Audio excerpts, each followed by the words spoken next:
Hey guys, what's up? How's everyone? It's that moment between when it's live and it's not. Good to see you guys here. What's up, everyone? I'm gonna go into. I'm gonna go into show you guys what we're gonna talk about tonight. We're gonna have a special guest. He's the guy we're gonna bring back again, Mark Davis.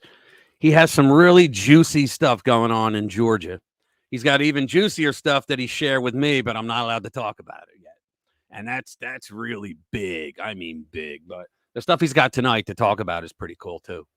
So let me show you the stories we're gonna do before we go nuts. There you go. So top front, this is the story that Mark wrote. It's his Substack, and he wrote this. It's about Congressman Ferguson's residency issues, and we'll get into that when he gets here. He'll be here soon. Let's see. Then we have Steve Bannon's team files an emergency stay application with the Supreme Court to keep him out of federal prison in a lead up to the 2024 election and Democrats' latest election interference. Yeah, fucking Bannon is going to prison for the same thing that Merrick Garland just did, refusing a subpoena, and and he's not going anywhere, right? Yeah, and we have Burisma owner demanded Devon Archer, who was a partner of Hunter's, ask U.S. government to stop the probe in Burisma. So Biden had the prosecutor fired. So we're getting more and more. It's drip, drip, drip. We're getting more and more close to these bastards. Leftists cry separation of church and state over new 10 Commandments law. Here's a history lesson for them. And I got another history lesson that they didn't cover that's pretty good. Three things this is a good article. I can't wait to get to it. 3 things Donald Trump must do during the debate and 1 thing he shouldn't. It's a really good piece. Let's see who's here. Hey, Jeremiah, how you doing, bro? Good to see you, man. Good to see everybody. All right, I'm going to wait a minute. See if some more people come before I start. Let me see how many we got so far. Cool, we got 6. All right. All right, let's see. I could probably start. All right, let's go with Bannon. Okay.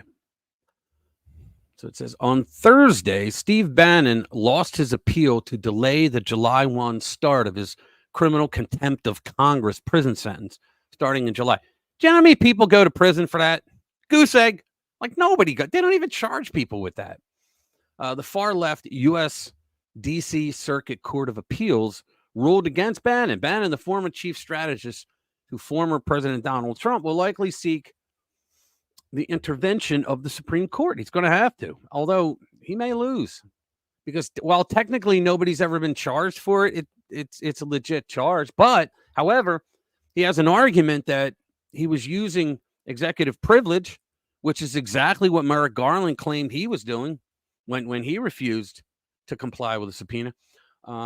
Let's see. On Friday morning, Jeff Clark, the former U.S. DOJ double assistant, he's a double assistant, 007, double assistant AG, posted this on Twitter. Steve Bannon has only 9 days left until he will be sent to prison for the 4 months leading up to the 2024 election, the most important election in the last 150 years. Yeah. So this is election interference. Of course, they could have had him do the 4 months all year long, but they waited till now, right? Because his War Room is really popular. The podcast on Rumble. He wrote, "We can't let this happen." Next to Donald Trump, Steve Bannon is the leading voice in the MAGA movement. He really is. According to Attorney Jeff Clark, Chief Justice Roberts ordered the Biden regime to respond to the stay application by Wednesday, June 26th at 4 p.m. That gives the Supreme Court 4 days to decide on Steve Bannon's request, because he did have a legitimate excuse for it, executive privilege. And executive privilege doesn't, like the Democrats think when it's on Republicans, it doesn't leave when the president leaves the White House. It just doesn't. That's just ridiculous. But look who we're talking about. Let's see. I'm expecting Mark soon. He'll be in. Let's see. What else are we going to go for? Let's do, the Burisma. The Burisma. Let's go for that. Hang on, getting it up there. There we go. Burisma owner demanded, and this guy is the Burisma owner, is the guy that also owned Privat Bank. He's a Ukrainian oligarch billionaire who's as corrupt as the day is long. So he said Burisma owner demanded Devon Archer, one of Hunter Biden's his cohort, his partners, ask U.S. government to stop probe of Burisma, so Biden had the prosecutor fired, Victor Shokin. So he says, a newly discovered email, there's always a new email that puts them deeper into the dirt. A newly discovered email from the owner of Burisma to Hunter's partner, Devon Archer, has a specific demand that Archer get the investigation into Burisma stopped just before Quid Pro Joe blackmailed Ukraine. He blackmailed Poroshenko to fire prosecutor Victor Shokin. Devon Archer said in a he told all, man. He cried like a canary. Devon Archer said in a 2015 email to Blue Star Strategies General Counsel Jessica Lindgren, target U.S. ambassador communicates to Ukraine officials, president, administration, family / informally that he / U.S. government is okay with NZ, supports him and Burisma. Other U.S. high-ranking officials communicate this message to president, administration. It's got to be written by the Ukrainians. President, administration, or maybe Joe himself. I'm surprised it's not in Crown. President, administration, and other agencies, General Prosecutor's Office, do not pursue NZ. NZ freely travels home. Yeah. All right. I think this might be a little too overt, but this was the feedback below anyway, to tone down, but in operate would be useful, whatever. Burisma's owner demanded that Hunter Biden's business partner asked to intervene and stop the pursuit of Burisma by Ukraine's president, administration, and other agencies. Joe Biden then did that. Yeah, remember when he sat on the stage of the Council on Foreign Relations and he bragged about, I told him, I'm going to be leaving in 6 minutes. Remember that asshole did that? Well, here we go. Let's read the redacted. I think this might be a little too, he wrote, I think this might be a little too overt, but this was the feedback below. Anyway, the tone to tone down, but in operate would be useful. Additionally, I was tied up at 3 p.m., but Sally and Eric spoke further about color for scope. I already read all that crap. Let's see, Daniel Goldman. This is exactly why Burisma wanted Shokin to stay as prosecutor. The guy who replaced him started investigating Burisma. No, Shokin started investigating Burisma. And the reason why all that happened to him getting fired by Joe Biden, of course, was because Victor Shokin was just about to call Hunter in for questioning. And the New York Times did a story about it. So the New York Times did the story and Biden's people saw it. And then Joe Biden gets on the phone and tells Poroshenko, you got to get rid of him. Remember, he said, you're not going to get the $1 billion. Remember that? And remember when they tried to blame Trump of doing the same thing? They impeached Trump, actually, for doing the same thing, which he didn't do because saying that he was going to withhold money, military aid money to Ukraine if Zelensky didn't give him information about the Biden criminals. That's not what happened. In fact, Zelensky said, I didn't feel any pressure at all, and we got the money on time. We don't know what you're talking about. Fucking Democrats put it out anyway. Devon Archer, Hunter Biden's longtime friend in Rosemont, Seneca, that's in Delaware, business partner, appeared before the House Oversight Committee, and he testified against the Bidens. He really did. I'm surprised he's still breathing. Archer said that Hunter and Joe talked on the phone together at least 20 times during business meetings with foreign business partners. Archer told lawmakers the Biden brand helped Ukrainian natural gas company Burisma Holdings from going bankrupt. Archer also testified that Hunter was pressured to get the investigation stopped. See, that's this guy from Privat Bank, okay? I've played on here before an audio file that I have of, it was during the president-elect time of Trump, and Biden was on the phone with Poroshenko, the president previously to Zelensky, Petro Poroshenko.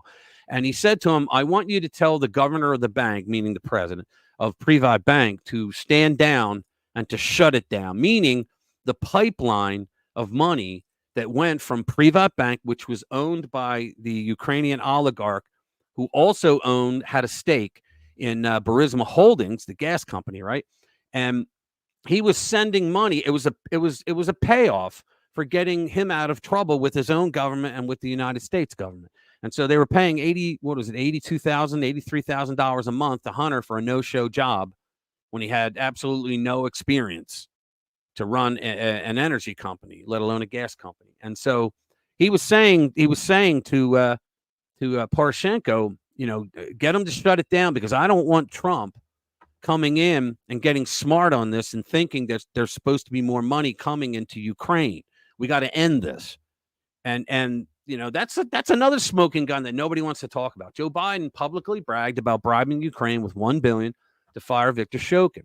Yeah, he's right. I mean, we can play it, but you've all seen it. So this bullshit is still going on. But now they know more and more. See, it's drip, drip, drip with this. Now they know through a new email that was discovered that Devon Archer was asked by the Privat Bank Burisma owner to shut it down. And that's what Joe did. Joe did exactly what he was supposed to do. So let's see.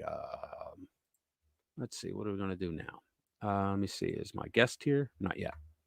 Okay. So let's see this one. I like this one. Okay.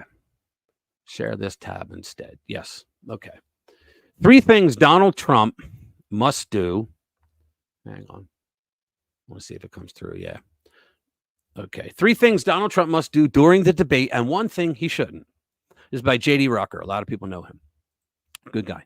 This is Joe Biden's last chance. If he bombs during next week's presidential debate, which many believe will happen, I mean, who here doesn't believe it will happen? Then we'll see how valid the rumors are that he will be replaced. There are 3 things President Donald Trump should strive to accomplish during the debate, and 1 piece of advice he should definitely ignore. You're going to be shocked by what he should ignore. I've listed those below, but first, here are the top stories of the day. We're not going to read that. Fuck you. All right, so 3 things Donald Trump must do during the debate, 1 thing he shouldn't. If rumors are true, Joe Biden will be scrutinized thoroughly during the first presidential debate he has with Donald Trump next week. If he doesn't seem up to par, which he probably won't, then the powers that be in the uniparty swamp could replace him with someone else. Insert Gavin Newsom here. President Trump has a unique opportunity in contrast to previous debates when he was labeled by corporate media as being behind in the polls. He enters this one with a full head of steam and a positive trend in polling, particularly in battleground states. That's why you have all the people that the Biden campaign mass hired to do these phony polls. They're coming out with polls now showing, oh, Biden's up by 3 points. Bullshit. He's getting a lot of advice from a lot of overpaid advisors, too many of them, and unpaid conservative journalists. Some of it has been good, but there is one notable bad piece of advice that he's probably hearing from far too many people. Let's look at the 3 things he needs to do during this debate, and then we'll examine the 1 piece of advice he definitely shouldn't take. Number 1, hit Democrats and their policies, not just Biden. Right. He's got to go. This is what he's been doing.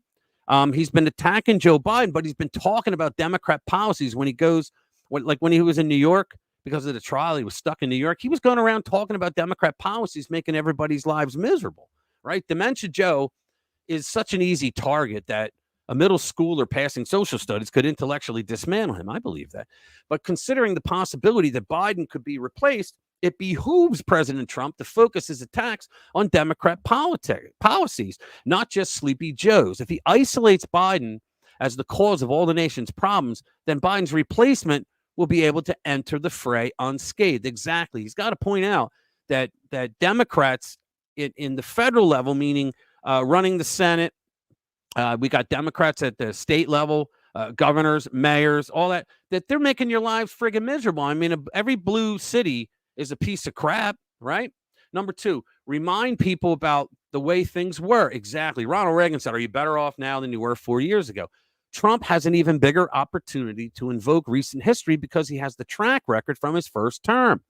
He should come armed with specific facts such as costs of common merchandise, illegal alien statistics, and you know he will, and the lack of conflicts across the globe when he was commander in chief. You know he's going to bring the receipts, man. You just know it. All right, number 3, border, economy, border. Exactly. The border invasion is on most voters' minds. So is the economy.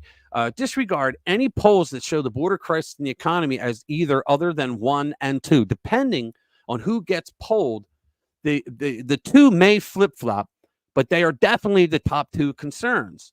On one hand, he needs to remind people how good things were when he was president. He has to. I mean, people already remembered. I mean, I've been watching a lot of YouTube videos of like real man on the street interviews, and they all get it. But he must also look to the future and describe how bad the border crisis and the economy can get if we get another 4 years of Democrat rule. Right. If he does those things, he'll win easily. But let's face it, he could possibly win the debate if he got up on stage and just cracked jokes. It's true. Even a well-prepared and properly drugged-up Joe Biden is likely to be a debacle. I love this guy. There's one piece of advice conservative journalists and Trump's consultants are telling him. He should disregard the notion altogether. Here it is. They're telling him he needs to act more presidential. Bullshit. No, he doesn't need to go into hammering back at the fake news people that try to do gotcha questions, which I used to love. I know other people don't like it, but I used to love when he did it because he's funny, right? But he has been acting presidential recently. I mean, you can't deny it. So they're telling him he needs to act more presidential. On the surface, this may seem like sound advice because in a battle against a weaker opponent, it makes sense to try to take the high road. Not in this case. Moreover, there are those who may like Trump's policies, but that do not like his volatile nature. And you want to know something? Things are so bad right now in America that people are saying, you know what? I don't like Trump. I mean, think about it. We got that one guy, Rappaport, right? We got Rappaport out there. He's the crazy, foaming at the mouth, anti-Trumper, never Trumper. Well, he hates Donald Trump. And when he gives the mea culpa, he says, look, I'm going to vote. He's on the table. I'm probably going to vote for him. And he goes, even though I hate it, he has to justify it to the leftists in Hollywood. All right. But I mean, we're there. I mean, we're there. They don't care as long as they want his results. Right. Dig just below the surface of this sound advice, and we'll see that it would be a disaster. First and foremost, Trump is a fighter. Everybody knows him for that. Asking him to be more presidential is asking him not to punch. It would be like telling Stephen Curry to pass first, even if he has an open shot, because that's what point guards are supposed to do. Second, it's a false assumption that he could gain more independent voters who are on the fence by being something other than what he is. If they're going to vote for him, it's because they learn to accept who he is in order to gain what he can achieve. Exactly. They know he can turn this whole thing around nearly instantly. The way remember when he made it so that Obama's entire record was pretty much gone after the first 6 months of his first term. Very few will say, hey, he used to be mean, but now he's nice, so I'll vote for him. Exactly. Nobody's going to say that. If anything, voters on the fence who don't like his abrasive style might think he's trying to con them by pretending to be nice all of a sudden, which is true, too. Last and certainly not least, he already is presidential. That's what I said. It's not the type of presidential that consultants are trained to create, but it generates the respect that both world leaders and domestic allies have grown to appreciate. Look, there's a reason why China's throwing billions of dollars into this election, right? They don't want him because he's very presidential, and he knows how to take care of things when other countries do something that's unfair. He says, fine, you'll have 100% tariff on X, Y, and Z you're trying to sell on us unless you stop that. What the hell did I do? Okay, so let's see. He says they don't have to like him. They just have to respect him. And what they can respect most about him is that he's not traditionally presidential. He's different, and I would argue much better by being who he is. Exactly correct. Let me see if... Hey, Jeff, what's up? What's up, big guy? Let me see. Special K, how you doing?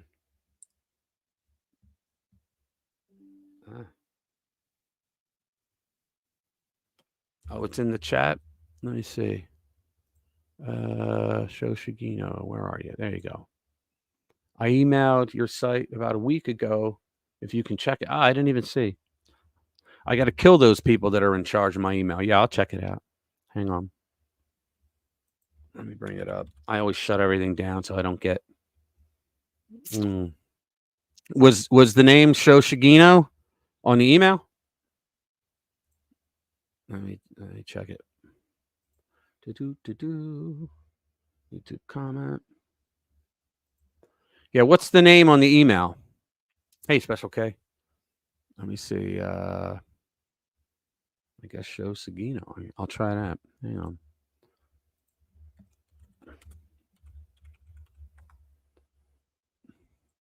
New comment. Well, that was a comment, but that was back in November. Let me see. I'll go up to the catch-all. I'll do it there. Nope, didn't get it. What email did you send it to?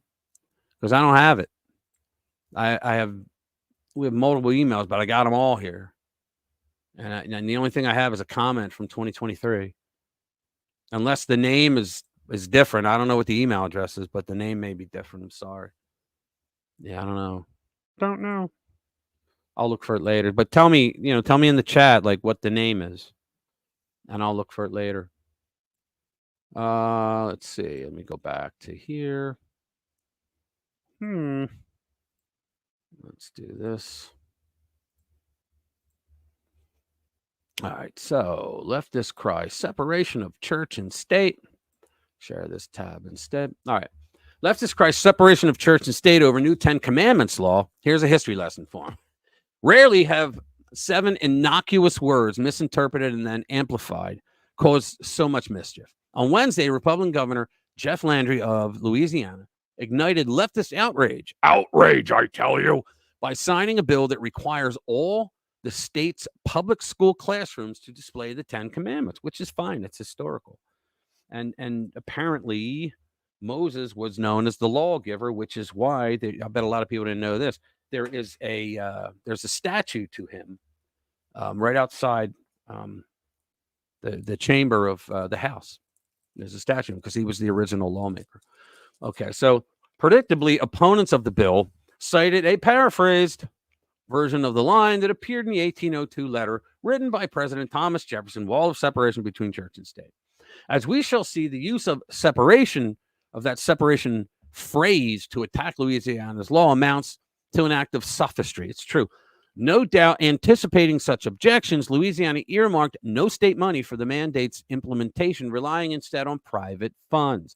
Likewise, to affirm that the mandated display constitutes an acknowledgement of the 10 Commandments' historical significance, not an endorsement of a particular religious creed, which is true. It's not Congress creating or establishing a religion. The law also requires a 4-paragraph context statement tying the 10 Commandments to American foundational documents. That, of course, did not satisfy the bill's opponents, the screaming leftists. So we have breaking. We're suing Louisiana. This is ACLU, which stands for the American Criminal Liberties Union.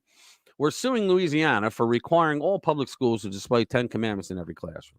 Public schools are not Sunday schools. No, they're not, dumbass. But the fact of the matter is that it is a founding document of the United States. The founders used that. Displaying the 10 Commandments, a cornerstone of Judeo-Christian tradition that undergirds all of Western civilization, would transform public schools into Sunday schools. Where might the confused and litigious folks at the ACLU get that idea? They got it from Jefferson's separation phrase, of course, but not from the real understanding of what he meant. Here's the deal. This dumbass writes, we stop pretending there is any kind of separation of church and state here. Tax them hard. Separate church and state. The organizations, Americans United of Separation. Okay. All students should feel safe and welcome in our public schools. HB 71 would undermine this critical. Fucking morons. All right. So forget all that. I'm going to give you a real reason why the separation of church and state is a bunch of horse shit of what they say today, of what they claim that it is today.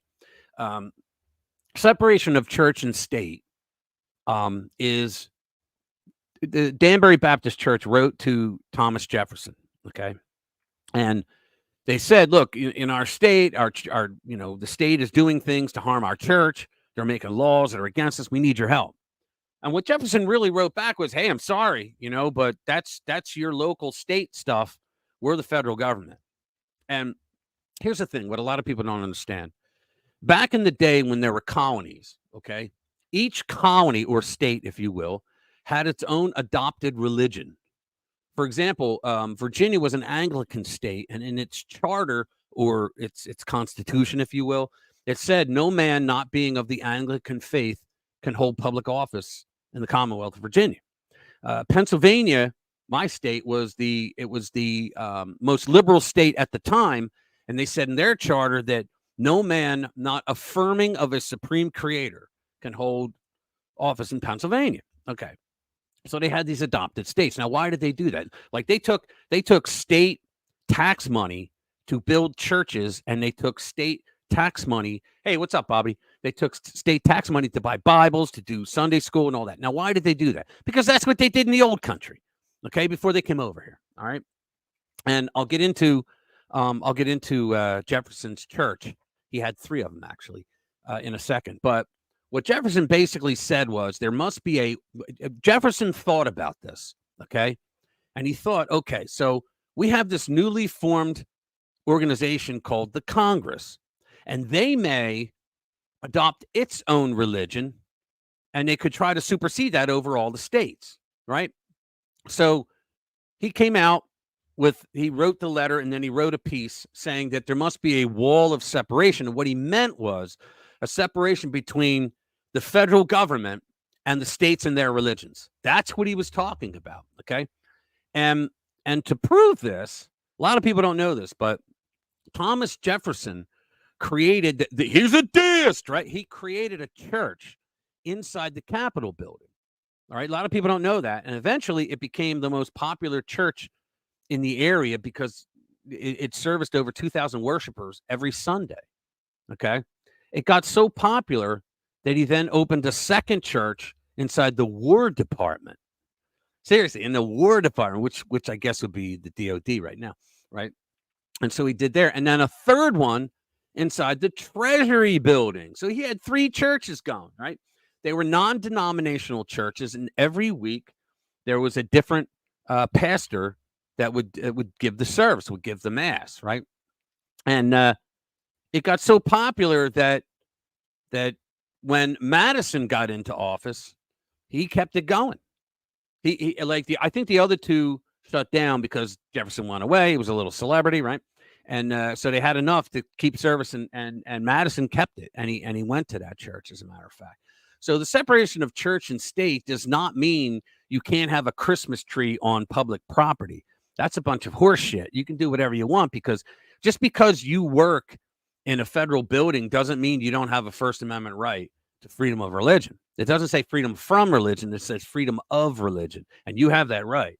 But in the 1950s, there was a Unitarian church, I believe in Philadelphia, of all places, that one of the pastors there sued and said that they got to have separation of church and state in the way that we understand it now, which is you can't have anything. That's why these idiots, separation of church and state, you can't have the 10 Commandments. Yeah, you can.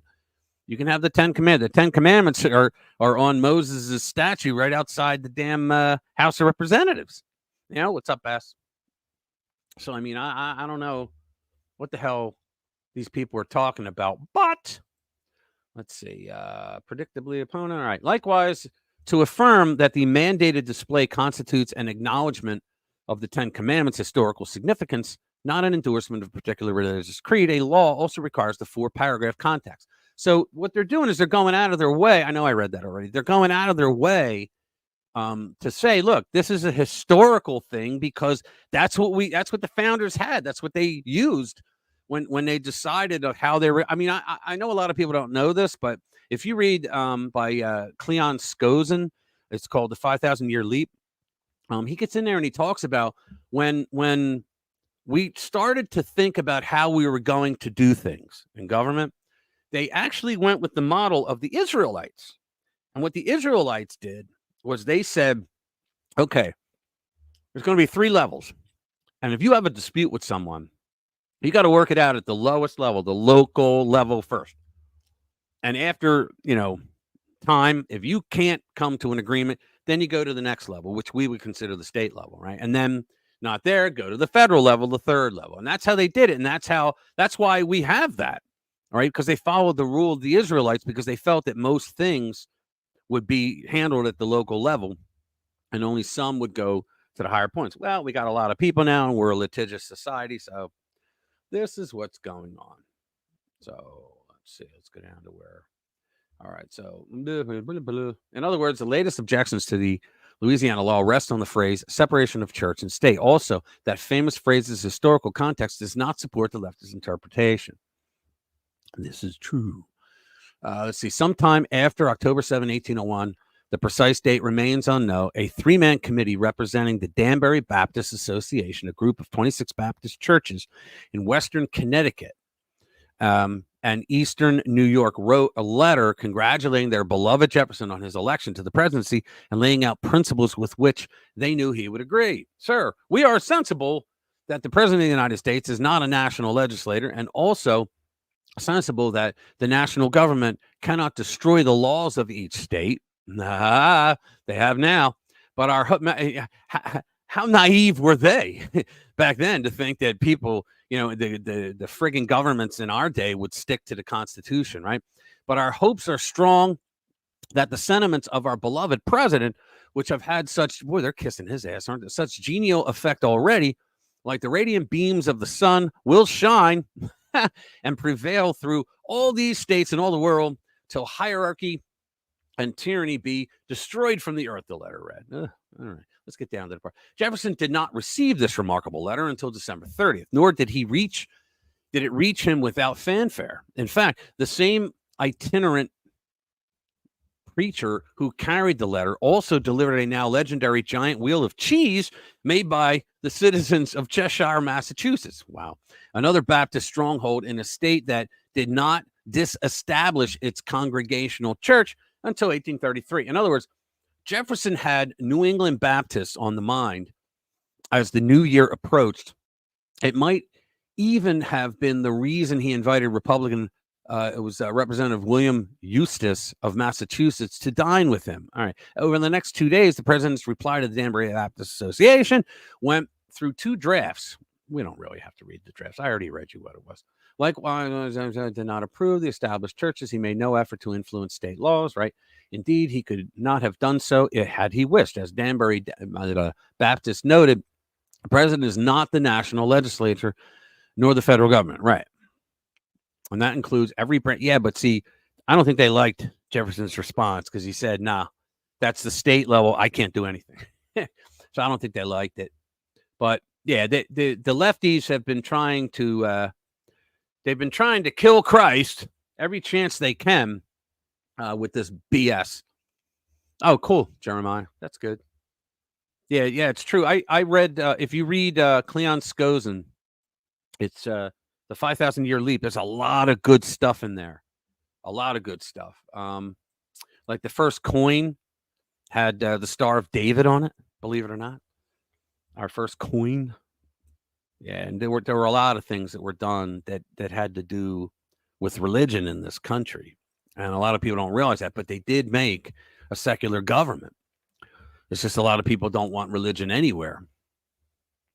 So let's see. Well, my guest is not showing up, so I'm going to curse him out right now. Give me a second. Yeah, he's going to talk about some really cool stuff. He said he had to go out for a second. Yeah, there's some stuff going down in Georgia right now where hold on. There's some stuff going on in Georgia right now where Brad Raffensperger is trying to pull a fast one on people. Yeah. Let me see what this is.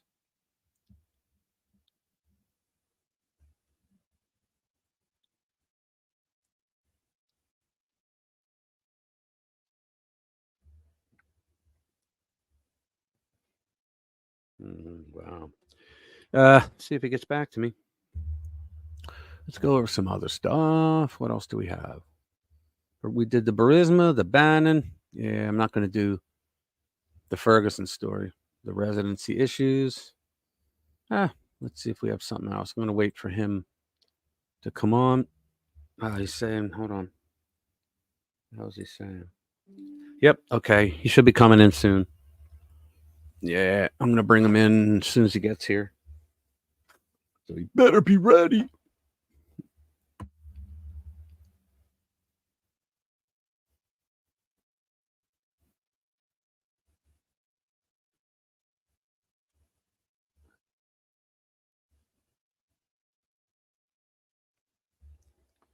All right.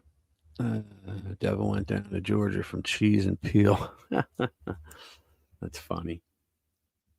That's funny.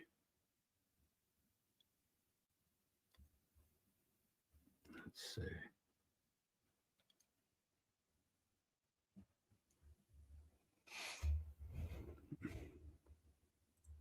Peel me the cheddar. What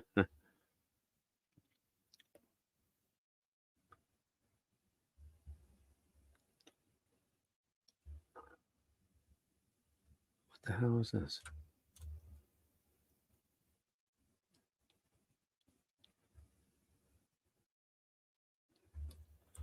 All right. Mark, where the hell are you? Let me find something else. Let's see. Go to blood on his hands. Report Biden's DHS freed illegal aliens into the U.S. accused of murdering a 12-year-old. Oh, isn't that lovely? All right, here we go. I'm going to present this one. This ought to piss you off. All right, report Biden's DHS freed illegal aliens into the U.S. who are now accused of murdering Jocelyn Nungary, 12-year-old. A pair of illegals, there they are. A pair of illegals now accused of murdering 12-year-old Jocelyn Nungary, I guess, in Houston, Texas, were released into the United States by President Joe Biden's Department of Homeland Security after they crossed the southern border, reports indicate. As Breitbart News reported, Venezuelan nationals 22-year-old Johan Jose Martinez Rangel and 26-year-old Franklin Pena were arrested and charged by the Houston Police Department with murdering the girl in the early morning of June 17. A spokesman with Immigration and Customs Enforcement, ICE, has since told Fox News' Bill Malugin that Martinez, Rangel, and Pena are illegally present Venezuelan nationals. Yeah, that's all we need. According to ICE officials, Martinez Rangel was apprehended at the border near El Paso, Texas, by Border Patrol agents. The same day, he was released into the interior on an order of recognizance with a notice to appear, which, you know how many people appear? 0 at a later date before a federal immigration judge. I remember when Obama told the immigration judges, because the immigration judges are not part of the judiciary. I don't know if people know that. They're part of the executive branch. They work for the president. Okay, the immigration judges. Why? I don't know. Maybe it's because Congress has the right to uniform rule of naturalization, so they gave that to the president. I don't know, because he's the executive. But anyway, so he ordered the judges to not send out bench warrants when they did not appear, when they failed their notice to appear, which was basically a de facto amnesty, if you think about it. They could run around doing whatever the hell they wanted. Pena was apprehended by Border Patrol agents near El Paso on May 28 and released into the U.S. Interior that day on an order of recognizance with the NTA, just 20 days before Houston police say he helped murder Jocelyn. Wow.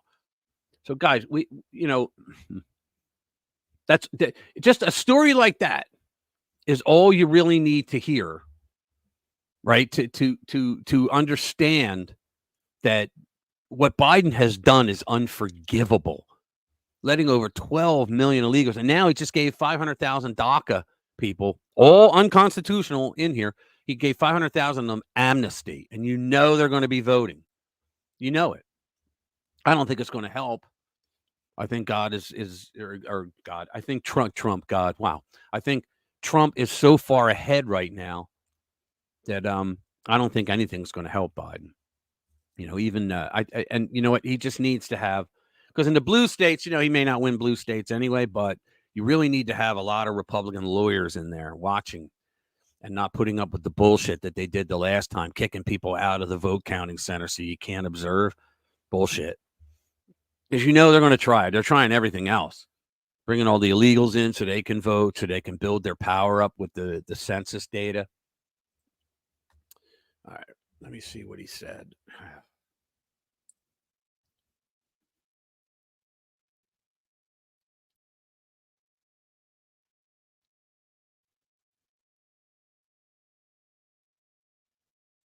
Are you coming in? Yeah, he's not here yet. He said he's ready.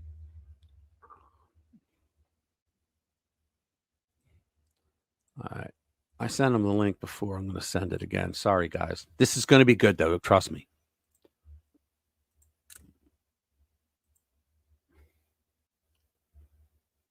No, you're not, dude. Sorry. I am in. No, you're not. You're not behind stage. There was a second link. The first link gets you into the video. The second link brings you in here. I just texted it to you, the link. Maybe I should email. I don't know what you're on. Yeah, remember there were 2 links I sent you, Mark.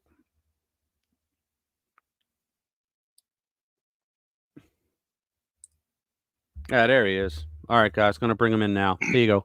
This is Mark Davis from Georgia, elections expert, who has some pretty good information for us. You want me to bring the article up and read it, or do you want to just go over it? Let's hold off on that for a minute. Okay. First, let me apologize to everybody. I installed the StreamYard app, and I thought I was in the right spot, but apparently I wasn't. I apologize if I've been holding up. That's all right. That's fine.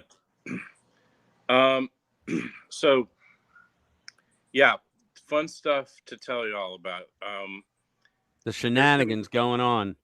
Yeah, there's in going Georgia. to be a much shorter version of this that'll come out in the Federalist on either Monday or Tuesday, it looks like. But as long as I don't bore you all to death, I'm going to give you all the juicy details on it because it's a really fun story.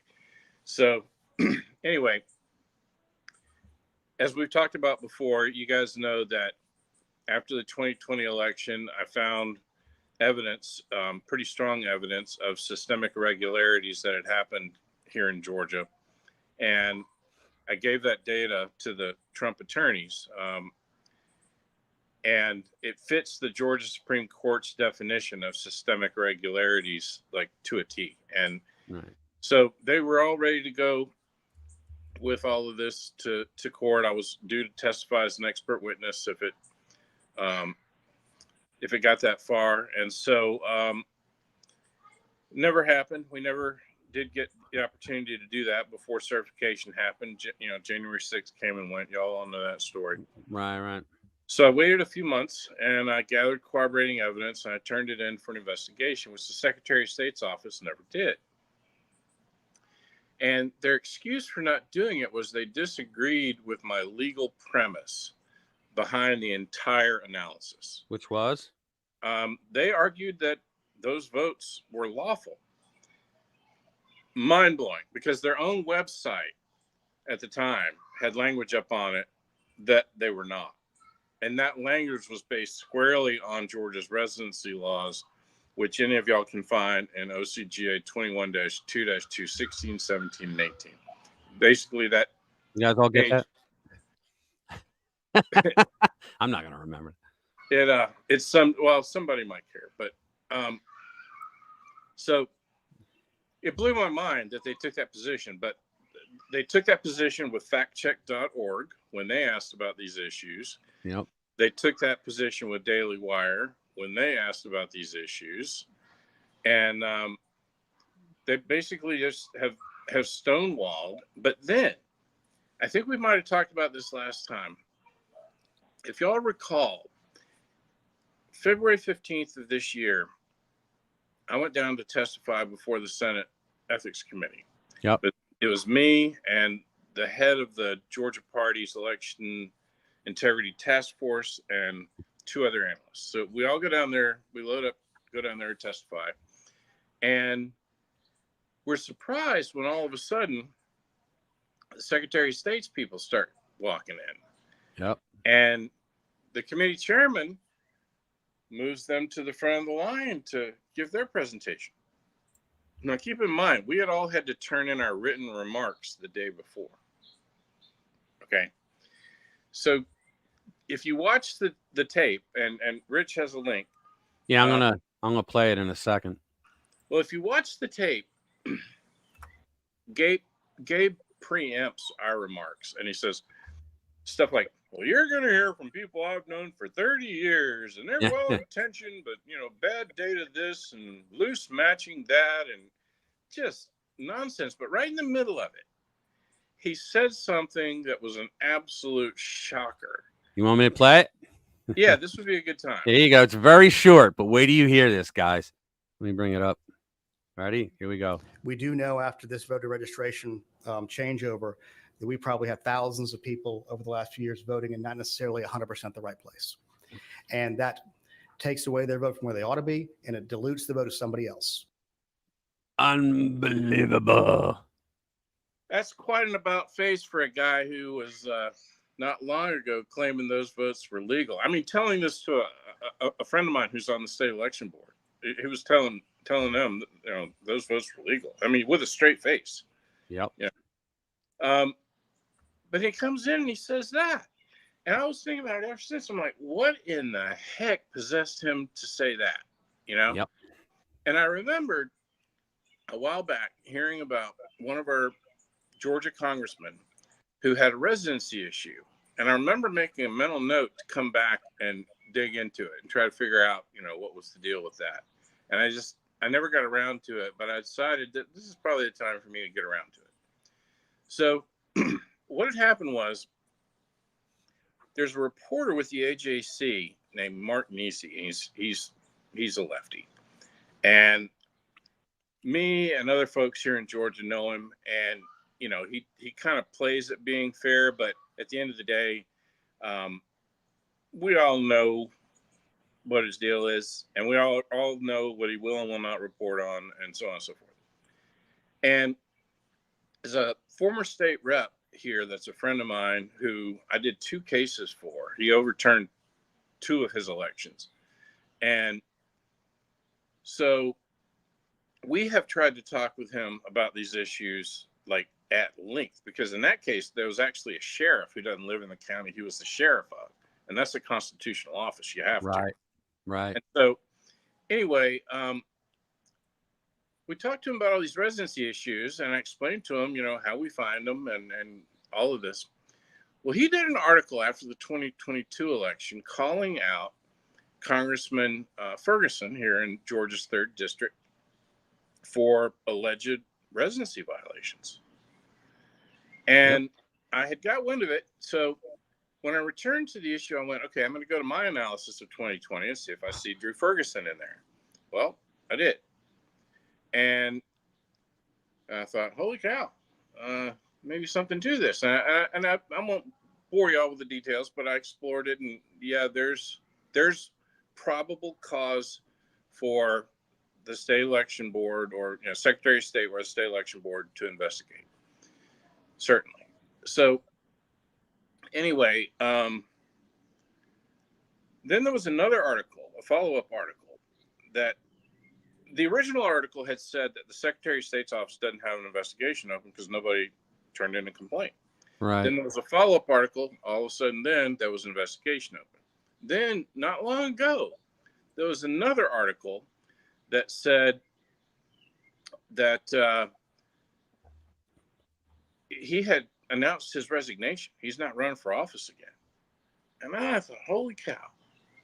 So out of curiosity, I put in an open records request to the Secretary of State's office for information on the case.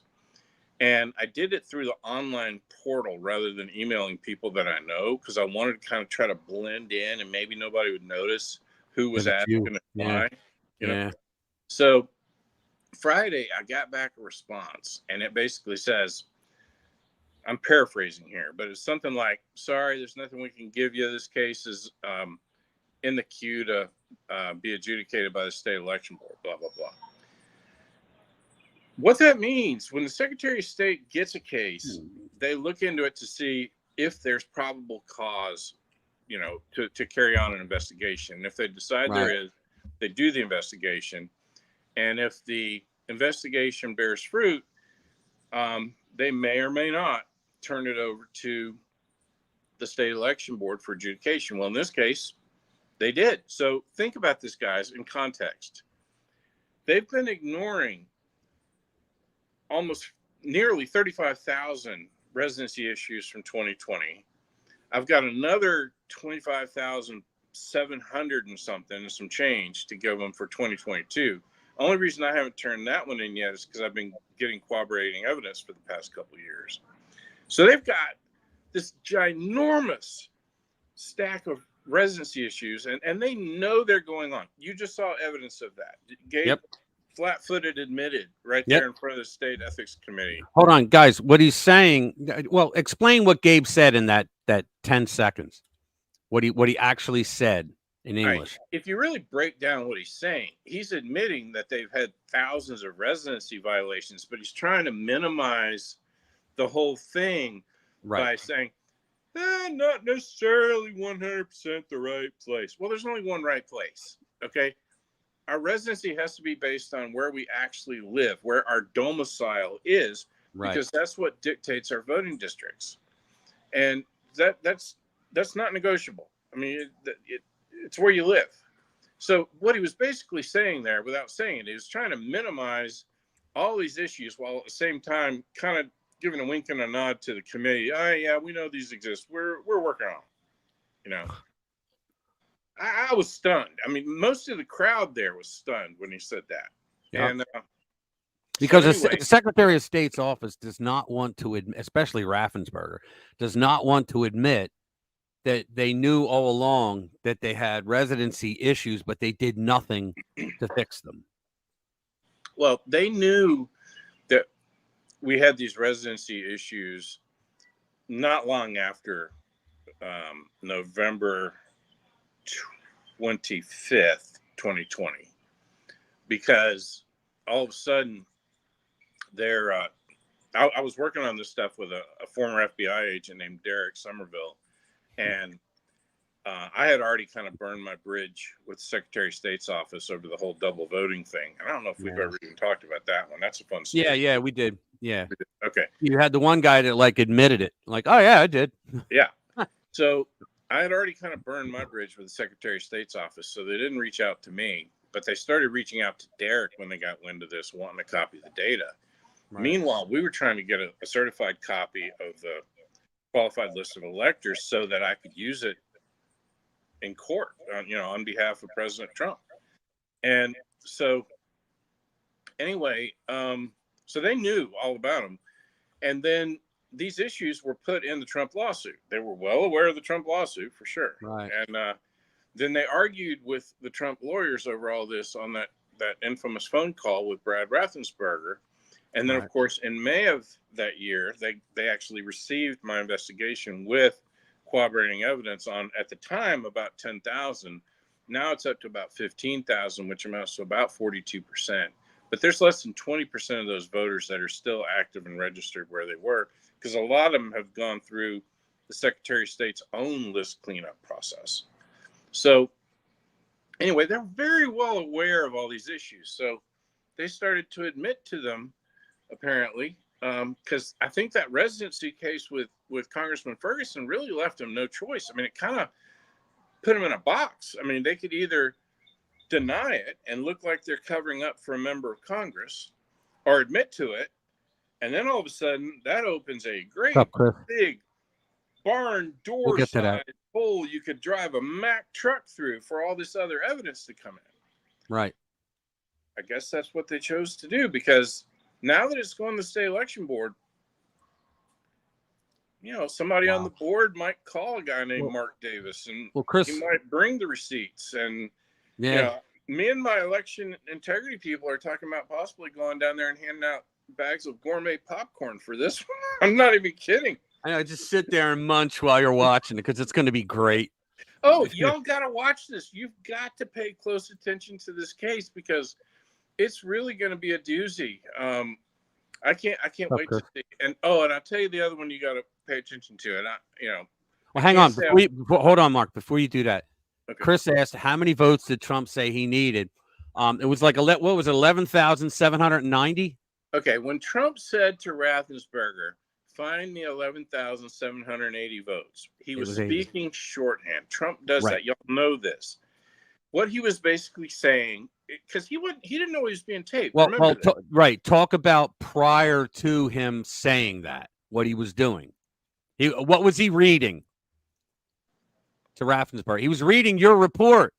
Oh, we have 33,000. Yeah, you wrote it. You did the data report and you gave it to the Trump people. He was reading it off, guys, to the Secretary of State's office.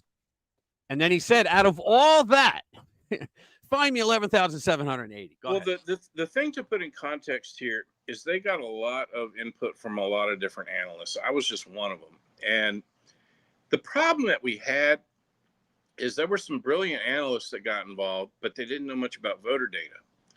And so that led to some bad claims being made. But, by the time that phone call had rolled around, they knew that probably this residency stuff was their strongest claim. And they had been talking about it with the Secretary of State's people before that phone call. They obviously talked about it during that phone call. And if you want to see where, just go down to where Kurt Hilbert starts talking. Right. And then after the phone call, and I didn't even know the phone call was happening that day, but I got an email from one of the Trump lawyers asking for another copy of the data. And I'd already given it to him like 2 or 3 times. I'm like, that's weird, but I just sent it to him again.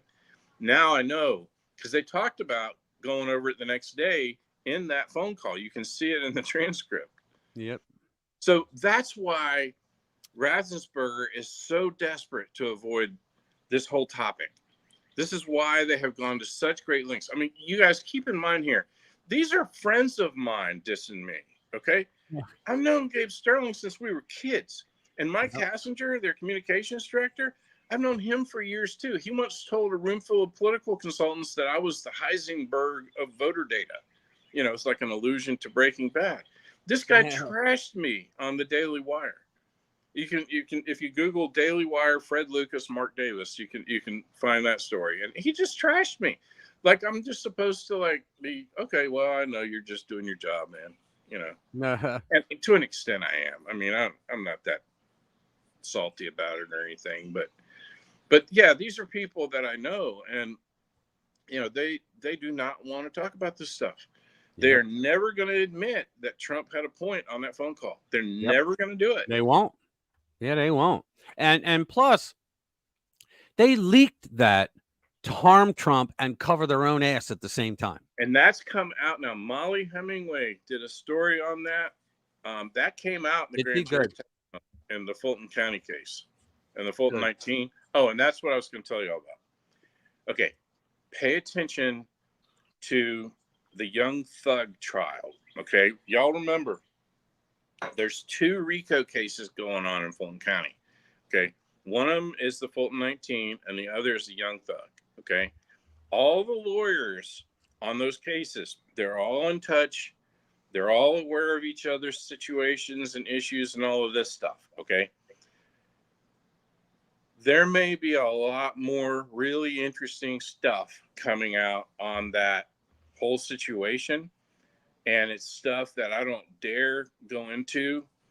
But if you pay attention to the Young Thug trial and kind of get familiar with the Young Thug trial, when all that stuff, if it comes out, it'll make sense to you. And even if it doesn't come out, it's fascinating.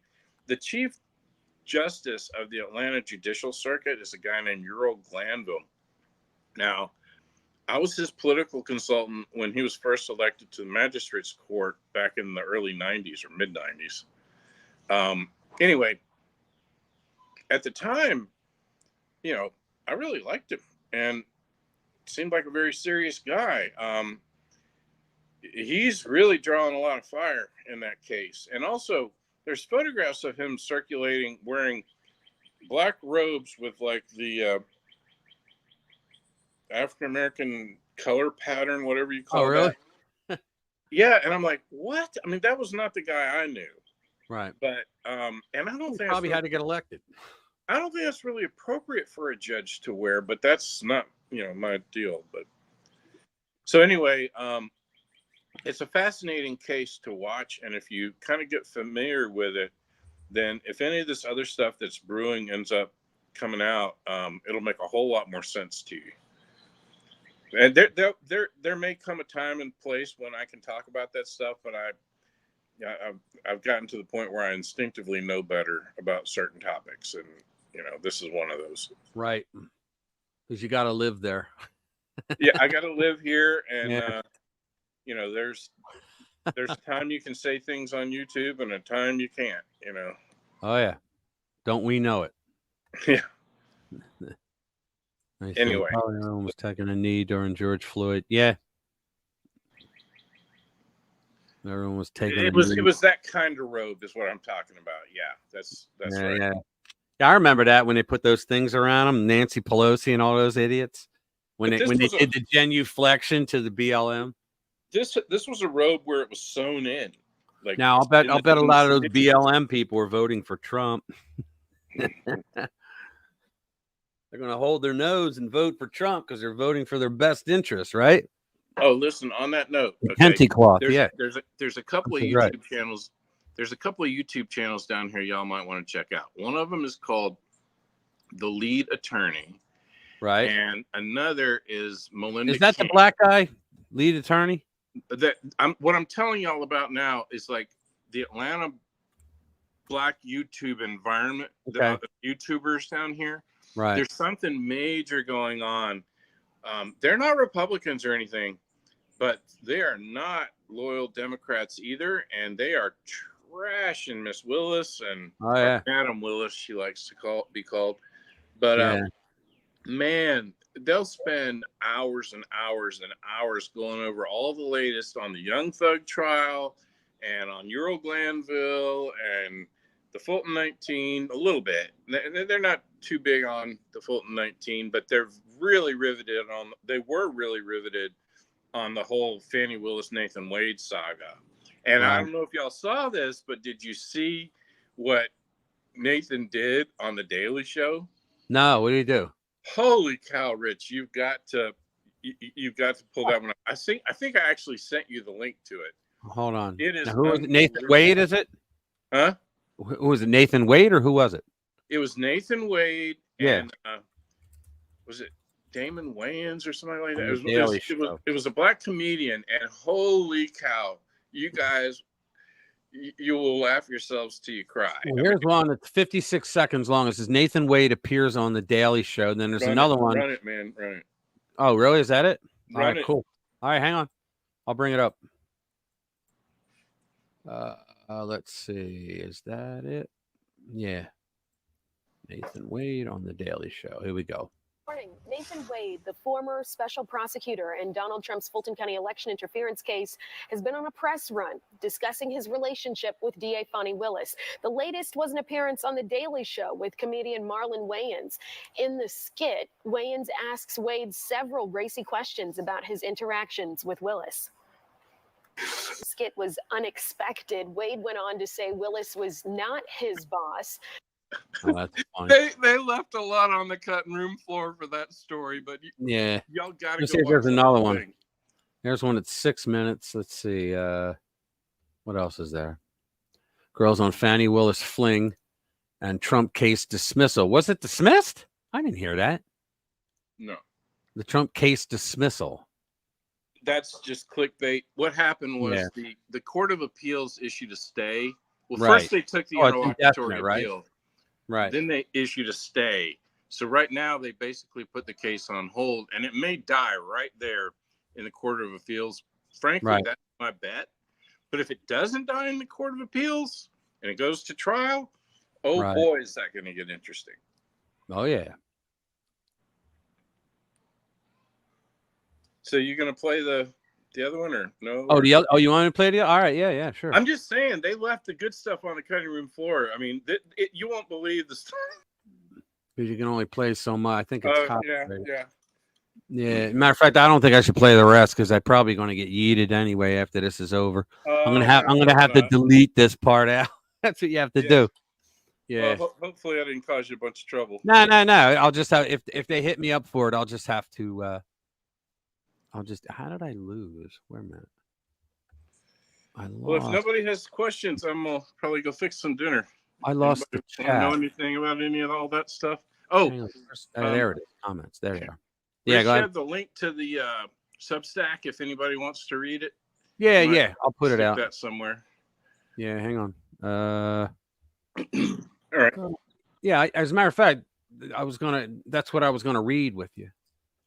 Oh, But yeah, because I have it up there on the page. But if you want to read it, I mean, yours is the longer version, right? It's too long. Yeah, I'll put it out. That's the longer version. The version that comes out, I don't know how these ladies do it at the Fellows, because like when I write a story, like if you read that Substack, that's me trying to make the story just as strong as I can make it.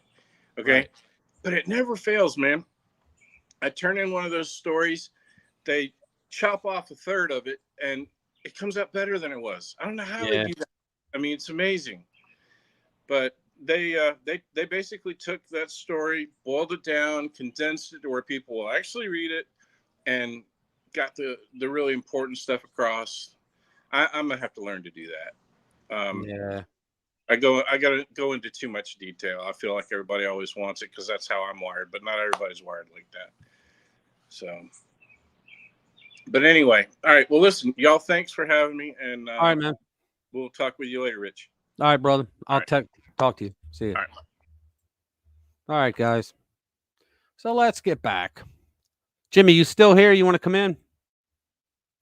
Anybody else want to come in? Put the invite up. There's the invite code.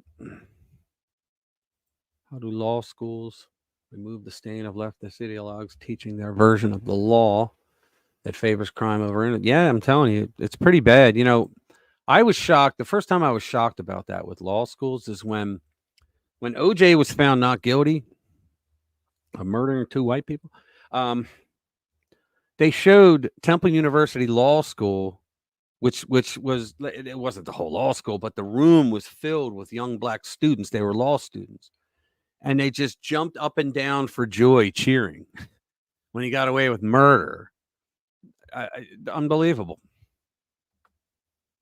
That's what first opened my eyes to, wow, things are not as they seem. Anarcho-tyranny, yeah, exactly.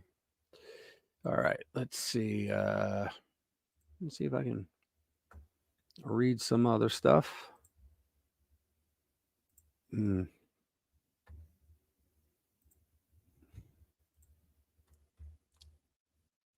see what else we got. Page. Here we are. Supreme Court 8-1. Oh, wow. Oh, shit. All right, you guys, into the Second Amendment. Whoa, this is something. Look at this. Supreme Court 8-1. Citizens lose all gun rights for 2 years when accused of domestic violence. Can you believe this? All right, so on Friday, the Supreme Court rejected the constitutional challenge to a federal law banning gun possession by a citizen who has a domestic violence restraining order. So now, if you want to get somebody, you want to just like piss somebody off, just claim domestic violence, and the guy loses his gun rights. That's just not right. Because it says shall not be infringed. How the hell can the Supreme Court rule on this? The vote on the case, United States versus Rahimi, was 8-1. Only Justice Clarence Thomas dissented. Exactly. I don't know why Alito went along with it. The decision was written by Chief Justice John Roberts. The problem with this case and decision, says firearm civil rights activists, is that these restraining orders are subject to abuse, right, and a major prejudice by judges to issue them with very low evidentiary standards. Exactly.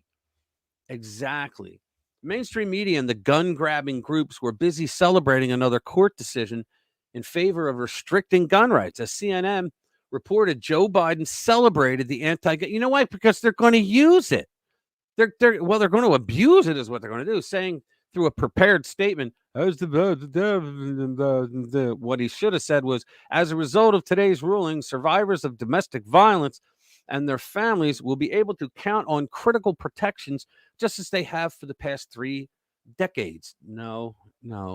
you're going to be taking someone's gun rights away from them, which I think is unconstitutional. But the Supreme Court just said, yeah, far left gun grabbing groups refer to it as an important victory for gun violence and domestic violence prevention, as stated by Douglas Letter, who is the chief legal officer of the gun grabbing group, the Brady Center to End Gun Violence. Unfrickin' believable. Well, there you have it. More moves to try to take away our guns. No, it's a federal state. It only includes federal law. It depends on the state. Now, it's if the feds do it, I don't know how they're going to do that. But if the feds do it, well, no, the feds, I guess, what they're saying is that if somebody files domestic abuse in the locals, the state system, that the feds can go, oh, well, there you go. It's triggered. I guess that's what they're saying, Jeff. That's just wrong. I mean, I understand domestic violence. You don't want that, right? Lock the guy up. I mean, you don't want that, right? I get it. But to take away someone's gun rights for that, and I think they should put another rider in there saying, okay, if it's determined that the person that filed the complaint lied, that they got to do some time for wasting everybody's time. That's just unreal. I can't believe that went through. Oh, well. Let's see what else we got. Let me see.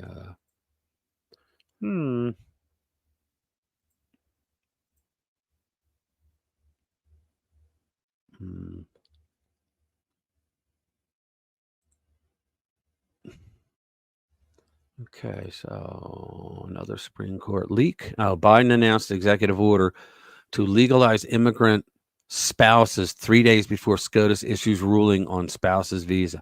Jesus. They're all corrupt as hell. All of them. It's unreal. Let's see. Mob lynch. You don't want to hear that. Let's go down to Liberty Daily, which I like. The Liberty Daily. Let me push that for a second.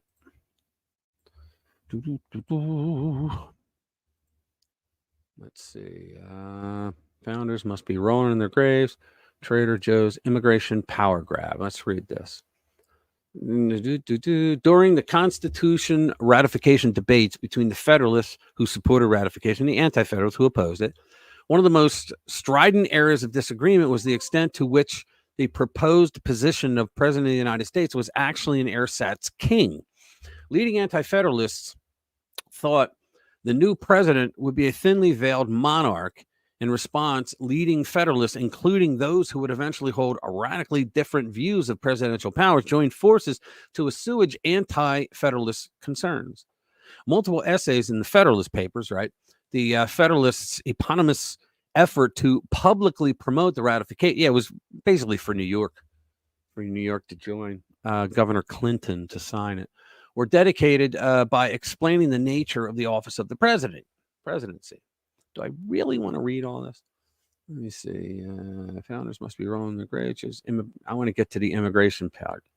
This Tuesday, Biden joined his former boss in unilaterally promulgating a mass amnesty for the ages. Yeah, this time for an estimated 500,000 illegal aliens now married to U.S. citizens and who have lived in the U.S. for a decade or more. Yeah, well, that means they should be citizens. I mean, think about this.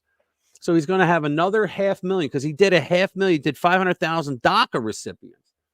Now he's going to do this. Unbelievable. And a radical departure from the extant law, Biden's amnesty would allow the illegals to remain in the U.S. while they seek a green card, as opposed to forcing them as the law requires.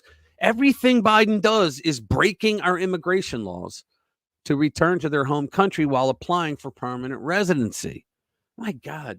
Biden's amnesty is blatantly, flagrantly, and offensively unconstitutional. Only Congress, not the president, can establish an uniform rule of naturalization. That's right. It's in Article 1, Section 8, which is known as the enumerated powers.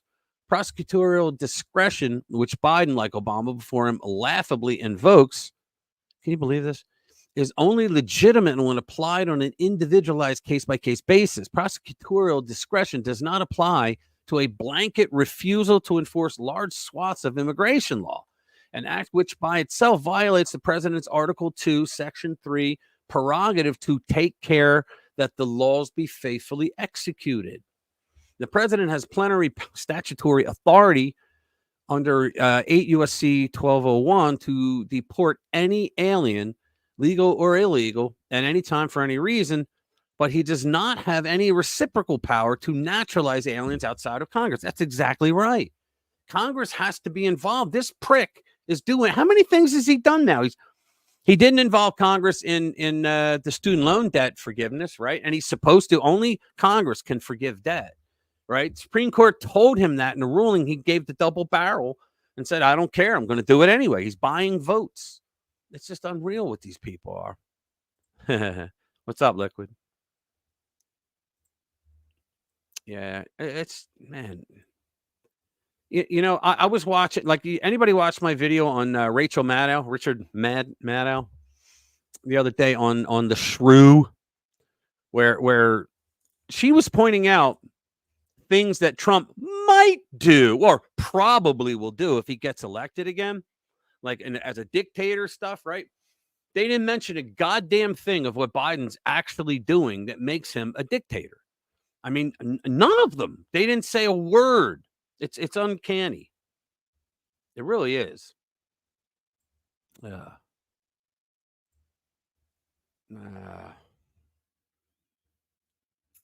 that?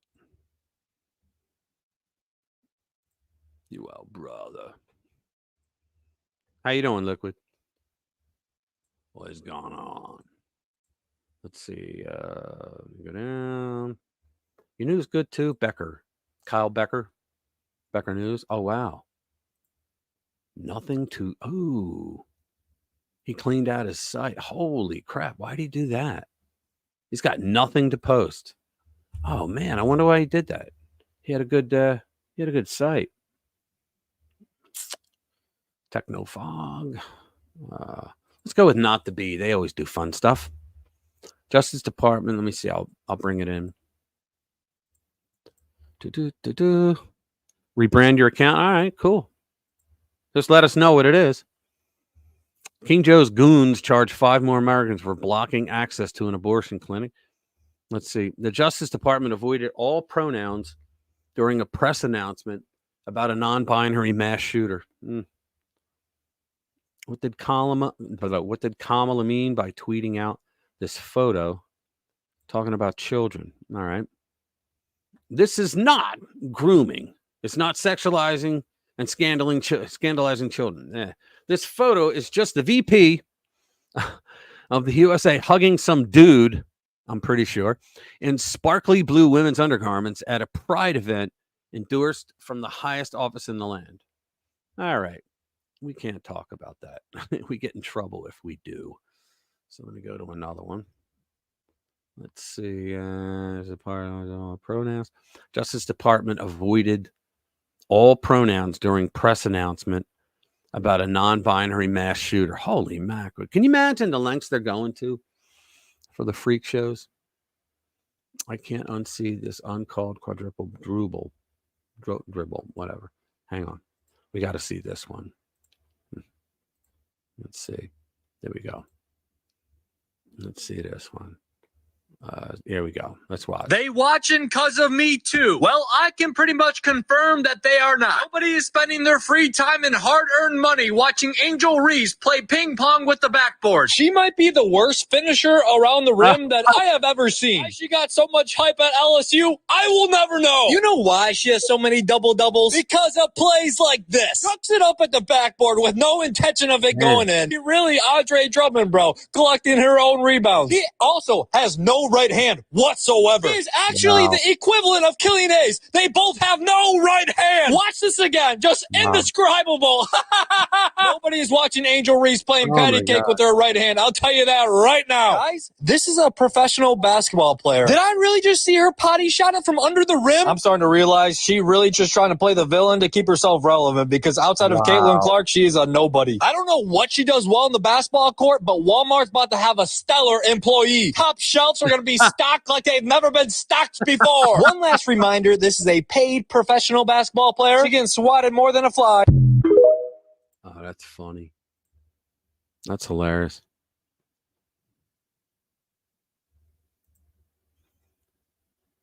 Woke Jesus? No, I didn't see that.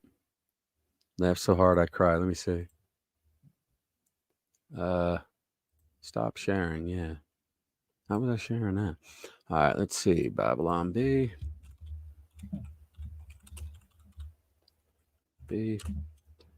Let's see. Woke Jesus reaction. Oh, it's a reaction. All right.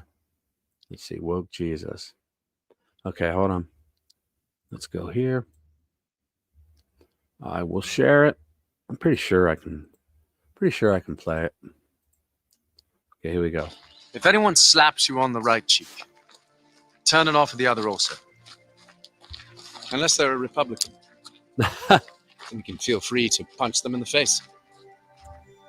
Let the children come unto me, and do not hinder them, unless they might be born into poverty, or they might be an inconvenience to your party lifestyle. In that case, feel free to murder them in the womb.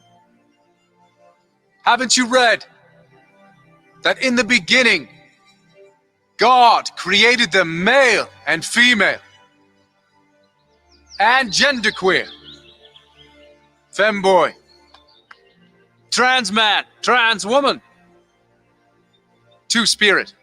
You have heard that it was said, hate your enemies. But I say to you, this is correct. And here's a handy little chart to help you understand who your enemy is, based on Marxist intersectionality theory. As the Lord was setting out on a journey, a certain young man approached him. Oh, my Lord, what must I do to be saved? Be less white. But the man went away sad, for he was very white.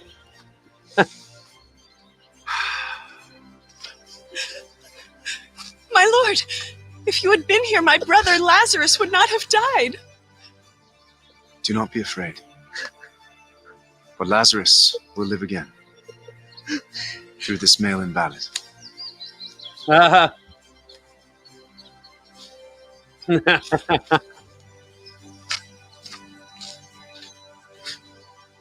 Bi gender, non-binary, demi-boy, omnigender, pangender, xenogender, someone who identifies as a large ornate building.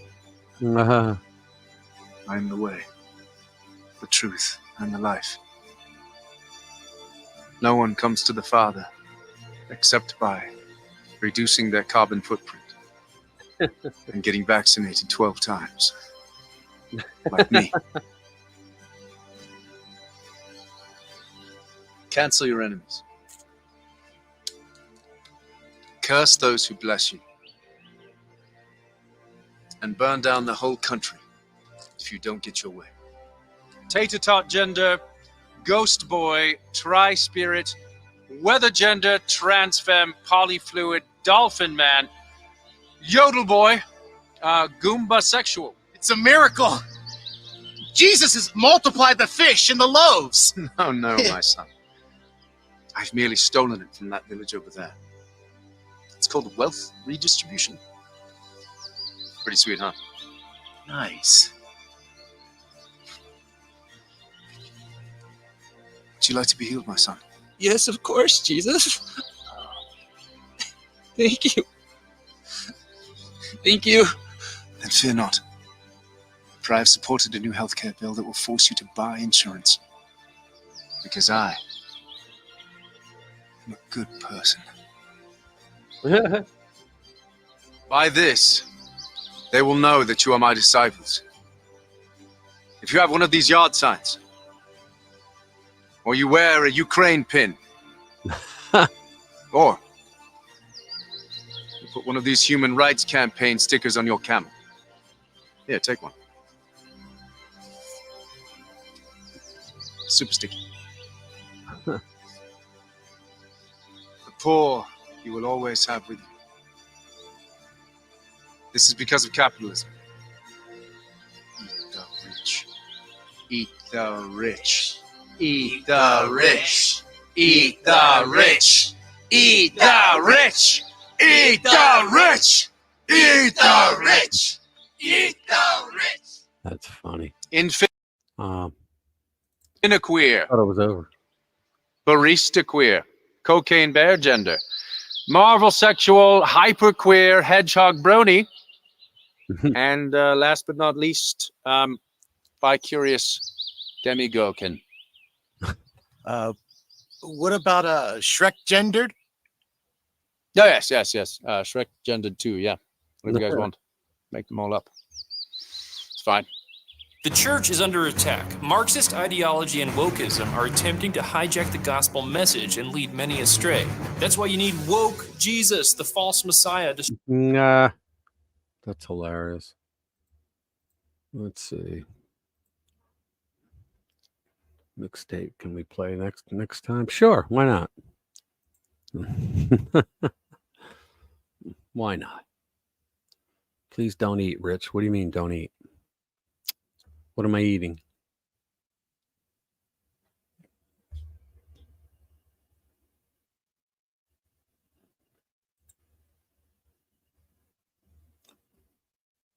Let me see.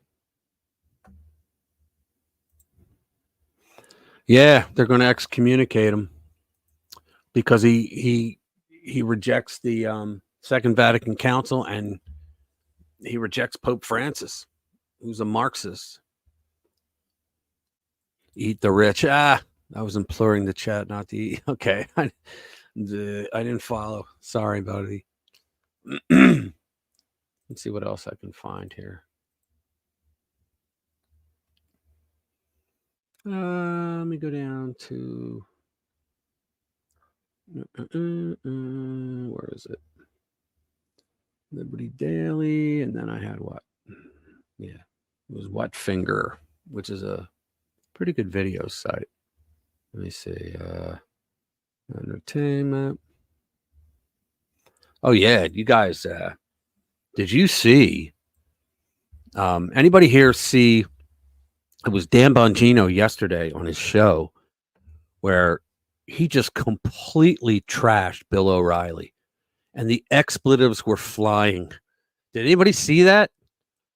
Oh my God. Because Bill O'Reilly was on another show and he said, we have, he said, what did he say? We have like crazy people, or I forget what he called them. I forget, radicals or something like that. And he showed a clip of Bongino talking, and Bongino was right though. But I mean, I'm going to try to find. He went out of his mind. I mean, you won't believe some of the stuff that he was saying. It was unreal. Let's see. He might be off. Let's see. Oh, there he is. Okay. Dan Bongino show. F around and find out. No, what is it? This is how we fight back. Okay, where is it? Videos. What's the latest? Yeah, let me see. It was yesterday's show, so the 20th. Yeah, here it is. All right. Let me get past the obligatory commercials. Then I'll bring it up. I want to see if it's at the beginning because it is. Yeah, it was really something to behold here. Watch this. Here we go. Bringing it in. Okay. Wait. Very tactical, folks. They're not stupid. They underneath the guy. I don't want to marry the freakitism. I let it go. I'm going to tell you something. I'm going to let you. Let's see it. Let me put here. it. I'm not trying to be a dick. I'm just saying that the show's not for everyone. I'm not here for the money. I don't need the money, okay? I'm here because I want to change the direction of the country, and I think we have a good path to do it. But I'm not here to make friends with anybody. It's decided that me challenging the Democrats here we go. About their support of voter fraud, he thinks I'm a fanatic. Fanatic? Where'd you get that word from? I didn't. It's his. Here, take a look. There are fanatics on the right. Go. But the Democrats were very tactical, folks. They're not stupid. They understand that it doesn't matter if these illegals vote or not. It does. I mean, it's terrible. Obviously, if they do, they broke the law. All right. All Democrats do not want illegal aliens Never to said vote. that. Now, the far left does. but he didn't define it that way. Watch this. He said the Democrats. Right. And he doesn't mean all Democrats. No. Okay, so let me say again. Fuck you, Bill O'Reilly, you lying sack of shit. You're a chump and you're obviously a pussy too. I hate Bill O'Reilly. I always have. He's a douchebag. I used to do his show once in a while at Fox, and you would sit there at this little desk, and because he was such a dick and everybody hated him, no, everybody hated him. Just about. Maybe there were a few people like, did you notice when Bill O'Reilly got into that shit? I'm not going to even talk about it because it's pretty gross. Did you notice nobody defended him? Right. Didn't you think that was weird? Yep. That Bill O'Reilly was let go. And by the way, he's let go and he's had a shit career ever since because nobody gave a shit about Bill O'Reilly because he's a chump and he doesn't believe anything he tells you, right? I know. Bill O'Reilly's a chump. You're going to call me a fanatic.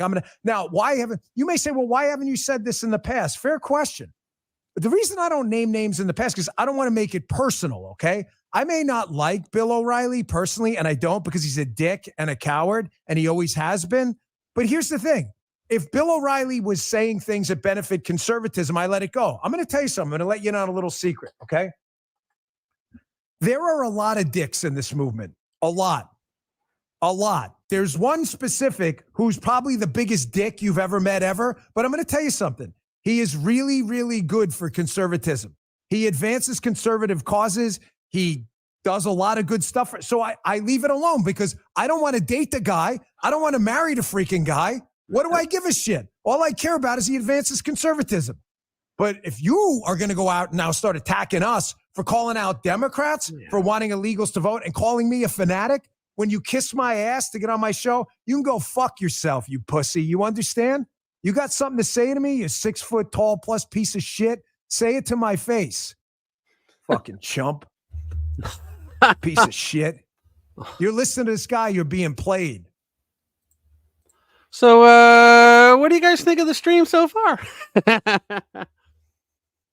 I think he doesn't like Bill O'Reilly. Yeah, Ben Shapiro. Yeah, I think he doesn't like Bill O'Reilly at all.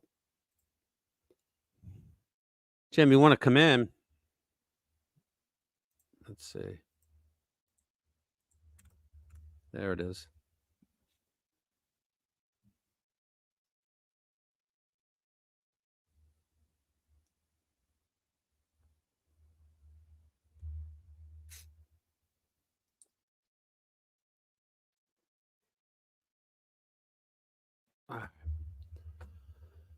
What finger? Let's do another one. Let's see. What are we bringing in? Netanyahu confronts. I don't care. Let's do entertainment. What do we got? All right. Let's see. Breaking news. Revitalizing eyes. I don't want that. What the hell is this? Breaking news. Hey, what's up, Chill? That's all right, man. I'm glad you came in. Thank you, sir. Very glad you came in.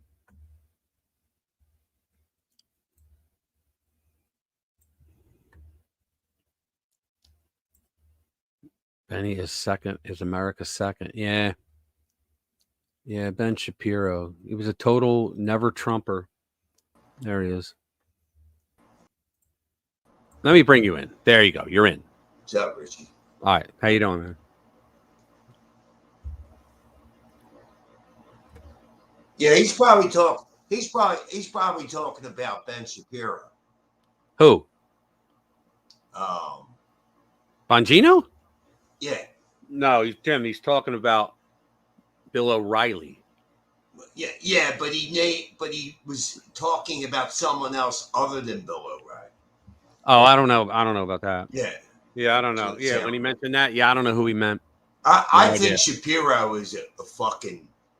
He's a complete fucking asshole, but he does say good things. Well, that's the thing. That's the thing, Jim. He gives good answers. He does good videos, but he's a jerk off. He'd betray Trump in a heartbeat. Oh, he would, yeah. In a heartbeat. Yeah, well, he made his bones on his show, Jim, by being a never Trumper. Right. That's how he got his show started, was by being a never Trumper, right? Oh, so did Glenn Beck? Yeah, Glenn Beck was too until he realized that it wasn't going to be Cruz, it was going to be Trump. And then it took him a while to come around. Yeah, well, yeah, guys, please hit the thumbs up if you haven't already. It helps. Thank you. First reactions are everything. So, Yeah, I know. 'Cause I was for Ben Carson until I heard Trump talk. Yeah. Well, I was for Cruz until Cruz actually dropped out. You know what, Jimmy? I used to have a subscription to the Blaze, and as soon as Glenn Beck said on the air, he said, "Let's have a fast. We're going to have a fast for Ted Cruz." I could not get to the unsubscribe button fast enough. A fast? What did he mean? He's going to do a fast. It was a religious thing. He's going to do a religious fasting for Ted Cruz. Like, in other words, we're not going to eat, and somehow Ted Cruz will beat Trump. I could not get to the unsubscribe fast enough. And at the time, believe it or not, Glenn Beck is a bishop in his church. He's a Mormon, and he's a bishop in the Mormon church. But I was just like, wow. Who, Megyn Kelly? He's in AA. Megyn Kelly. AA. Megyn Kelly's all right. I mean, I didn't like what she did to Trump, but she's actually got a good show. Yeah, she's not bad on Trump. Yeah, well, not now, but she in the beginning, Jim, during that first debate, she tried to destroy him and he handled it perfectly. When she said, you are known for calling. She was pushed to that, Richie. She said you are known for calling people pigs, fat, and all that. And he goes, only Rosie O'Donnell. That was the best perfect. answer he could have given. That was perfect. I'm glad it happened. Yeah, it was. Jim, hold the show. I'll be right back. All right. What's up, Joe? What's up, Liquid? Boss, Chris Kroll. Who else is here? Bobbity. What's up, Bobbity? Special K.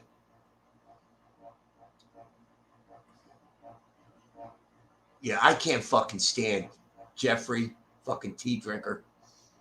I can't stand Ben Shapiro. I really don't like him. I just don't fucking like him.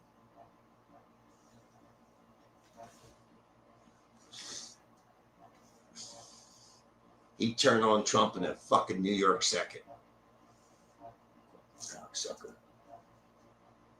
So what's up, people?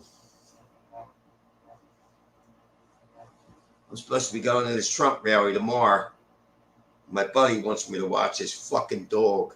I'm like, what?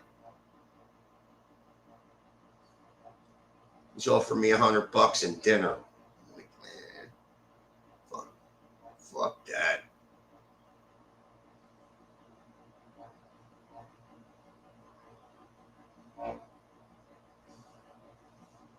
Fuck that. I guess my brother got to take a piss.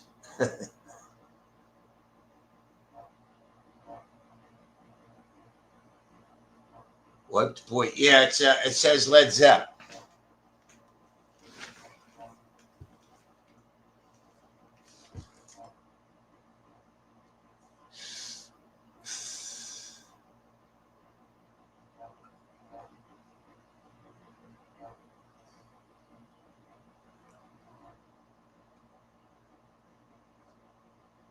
You don't trust Prager? Yeah, I know. There's something about him.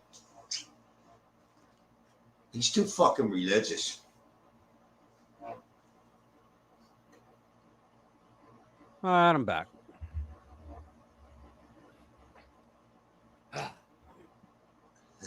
Joe Canuck said, he should have a piss break sign like you did back in the day. I made a sign for you, if you remember.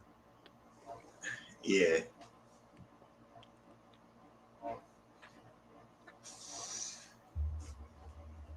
Yeah, now I'm taking medication. For what? For that? Prostate. Oh, really? Yeah. Ooh.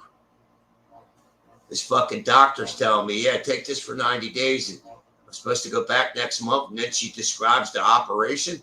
They go through your dick. All right. We don't need to. I'm like, well, it hurts. She's like, you're going to be knocked out for that. We can't have you moving around. I was like, oh. So the medication is working a little bit, but good. For what? For prostate. Very common in men my age. You're pissing all the time, especially when you lay down. Take some saw palmetto. Well, that's.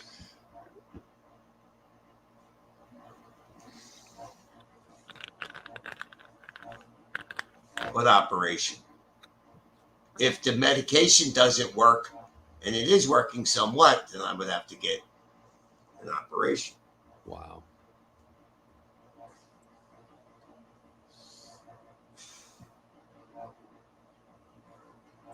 It's going to burn for a week after. Yeah, thanks for telling me that. Yeah, I'm looking forward to it. Thanks.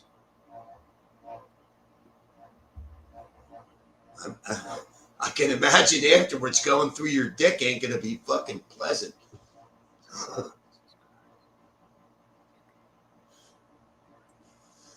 She stuck her fingers up my ass and every fucking thing.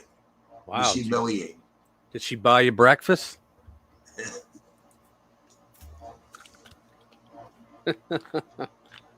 She said I had a medium-sized prostate, which I guess is good.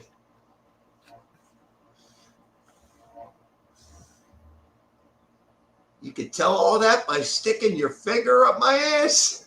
Yeah, they can. I came to you to stop smoking. Did she kiss your neck? My lung feels great. Yeah, that's my line.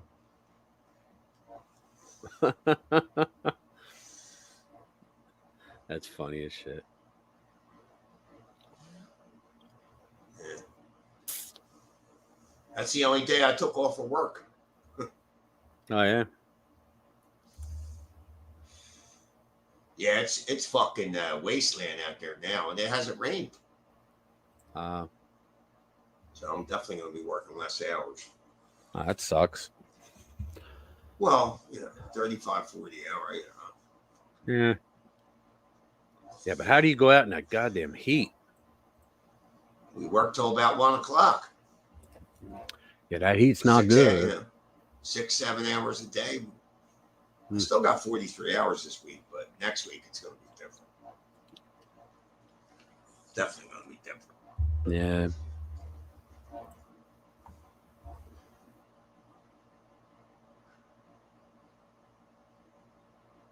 You should submit news articles to the hard bastard. It costs you $10, and they'll let you do up to 10 minutes. You should do that. 10 minutes of what? Anything that you present. Oh, all right. Regarding news. Yeah.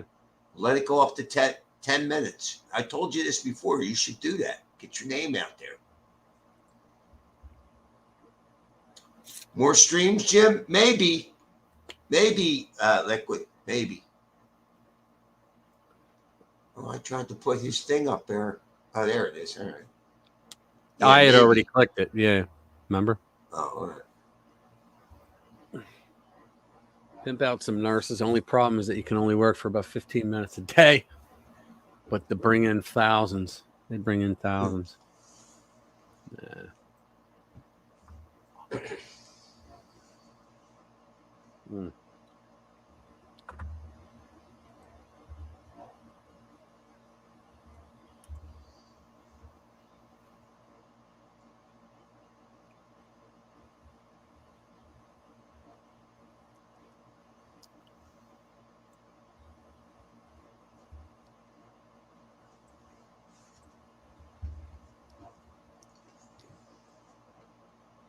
Up your own vids, Rich. Get more subs. Hello, Linda. How are you, dear? I've told him to do this before. He'll let you go up to like 10 minutes, Richie. Yeah. Put some of your best videos up there. I'm telling you. It's breaking news or something. I forget how you have to send it. We'll Nelson. find out. Yeah, but Nelson, the minute he sees me submit something, he's gonna go fuck you, because he knows I hate him. He knows I hate him. Nelson is in control of that, but he knows how shit works. Nelson does a lot of free shit for him. So prostate issues cause streaming.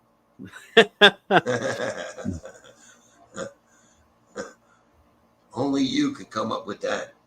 Yeah. That's funny.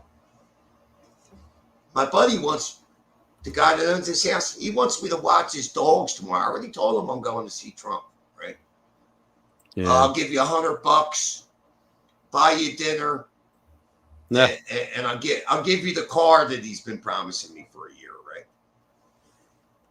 You know what I mean? Like there's always a hook to everything he does. It's like, what the fuck?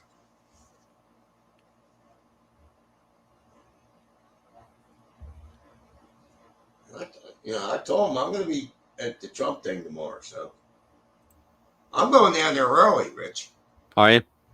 Maybe 10 a.m., yeah. Yeah.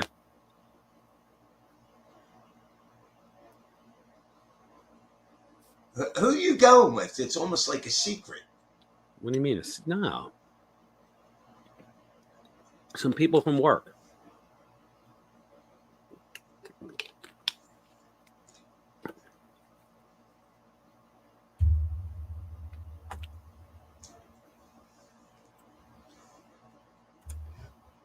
Yeah, that only holds 10,000 people, Richie. Yeah, 10,200. But the floor, Jim, the floor will hold a lot of people as well. Yeah, but that's outdoors, ain't it? No, it's indoor. No? Yeah, it's indoor. I don't know. I heard it was the Leocoris Center, Jim. I heard it was outdoor. No? No.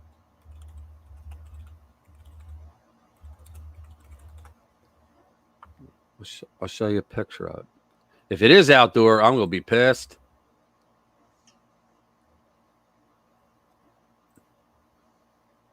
Let's see. Yeah, there's a roof on it. Hang on. Yeah, it's indoor. I tried to. Is it indoor? It's indoor. Look, yeah. hang on. And you also, Richie, got to worry about these protester assholes. They might start some shit down there. Yeah, they do. They do. You know, hang on. Yeah, wear a helmet. Yeah. There you go. They can hit you in the fucking. I didn't want that. Head with something. See there, Jim. I'm moving my mouse over it. You see it? Yeah. All right, that's the picture. It's closed. It's an include, and this one here. Let me see if I can bring the picture up on that. Looks like an open stadium. Yeah, it's a stadium. Yeah, but it's closed. See, there's the roof right there. See, it's closed. They're not going to have it open tomorrow. Look at that right there. See the roof? Yeah. See it? Yeah. They're not gonna do that. I'm not gonna have everybody not like that. Can you bring anything in there? Water bottle, yeah. Jim, you're gonna be frisked by Secret Service. That or they will definitely be Secret Service there, but you might also be frisked by, like, Juan did and all that, by the TNA, whoever they are. Titties and ass. Yeah, no, it's the T whatever they are. I don't know. But I when I went to the last one a couple months ago. Well, they sell food in there and all, so. Yeah. Now, will that be first come, first serve seating? Yeah. Yeah.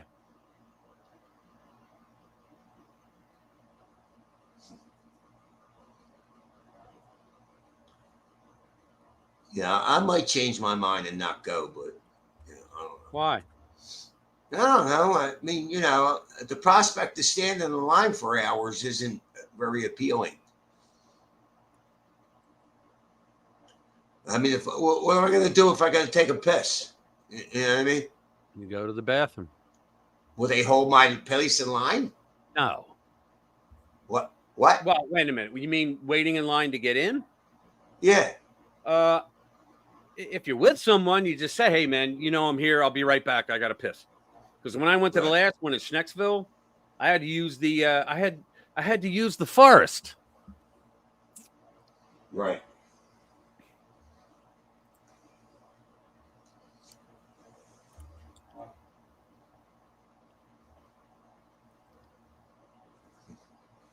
Poppy said, "Bring a piss jug. Give it to a Democrat. Tell them it's lemonade." That's pretty bold.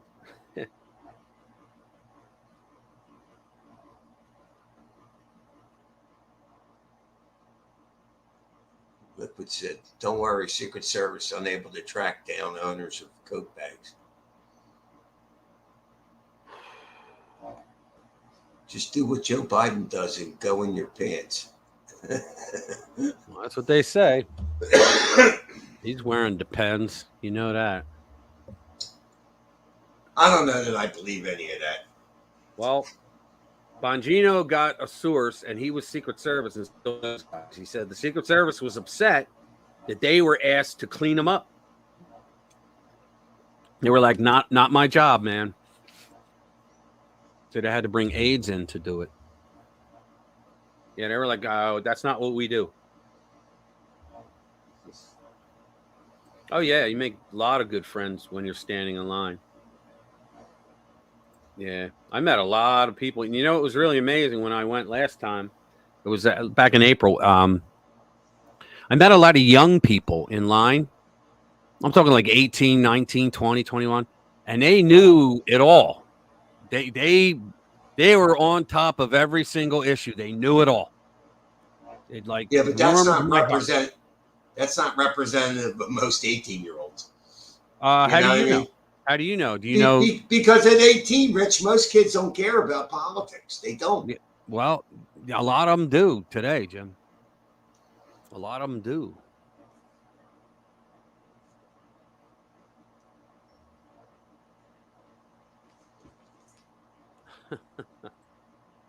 Buy a colostomy bag, fill it with booze, duct tape it to your abdomen, drink free, and once empty, you never have to leave the line.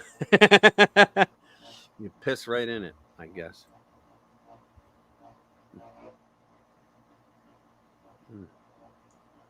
That's funny.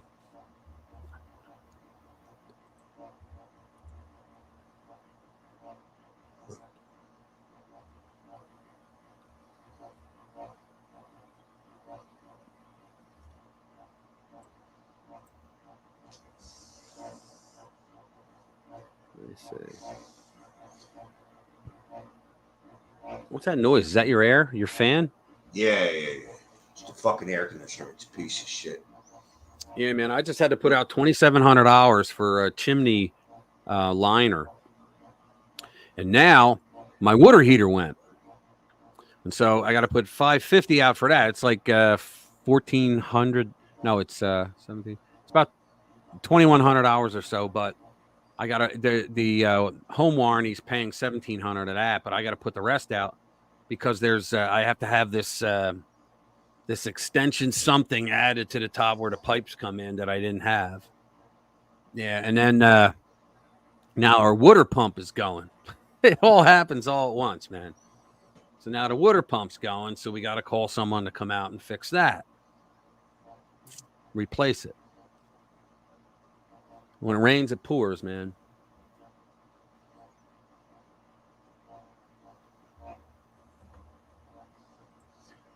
Yeah.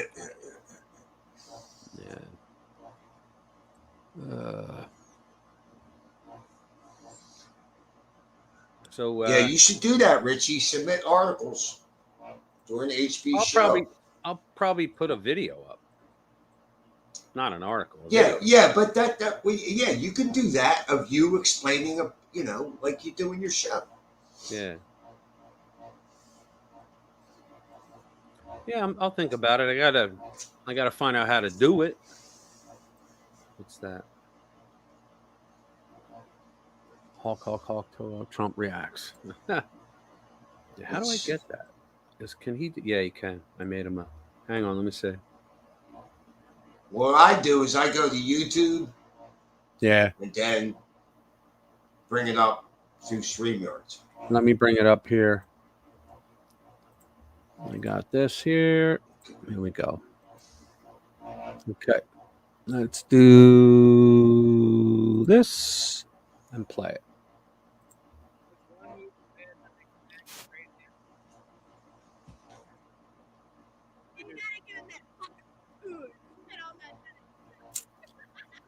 I'm gonna come. What can I say? Make the cobwebs off this thing. Oh, that was pretty stupid. Oh, no.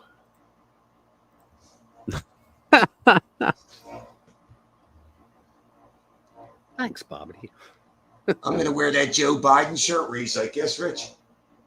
And it says idiot at the bottom. Yeah.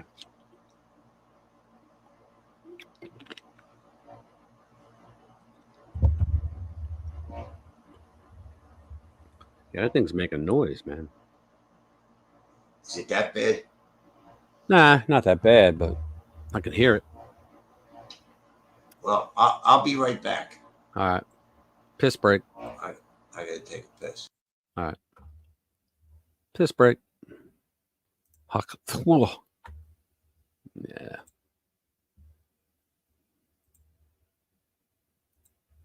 Well, it sounds like reparations in the back.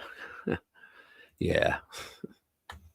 That is what it sounds like.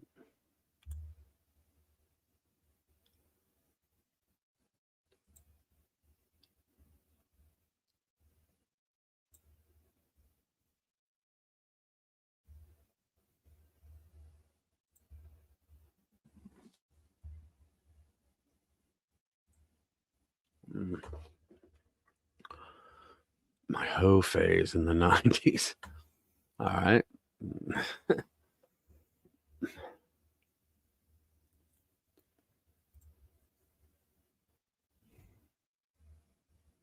So you are, huh? You're for reparations. I remember when they were calling for reparations during the Reagan administration. And Reagan said, yes, we'll take this seriously. However, once we give reparations, then that's it. There's no more set-aside programs. We end affirmative action. We end this. We end that. And Jesse Jackson came out and said, no, we don't want no reparations. No. Well, now they want reparations and they want all the programs to continue. Mayor Tiffany, she's blatant. I have no idea who that is. Mayor Tiffany? You need to come back in, Jim? Yeah. All right, you're in. Yeah, Mayor Tiffany, that's that corrupt black mayor in the Chicago suburb. Oh, really? You haven't seen that, Richie? No. Richie, it's insane. Really? Rich, she dressed up like Nino Brown and went to a council meeting one time. She's out of her fucking mind, Richie. Really? Oh, Rich, you got to research that. That story's it's like a black suburb of Chicago, and this bitch is like fleecing them for millions. Oh, wow. Yeah, they got the FBI investigating her. And Tiffany Rich, all Henyard? kind of shit. Yeah, Rich, it's hilarious. Rich, Really? she's just straight up like gangster. Really? Oh. How did she get elected then? And she's also the town supervisor, so she makes $250,000 a year. Oh, my God. Yeah, and she tried to put up a thing where she was going to drop being the supervisor, but the new supervisor would only get $25,000 a year, where she was getting $225,000 a year as the town supervisor.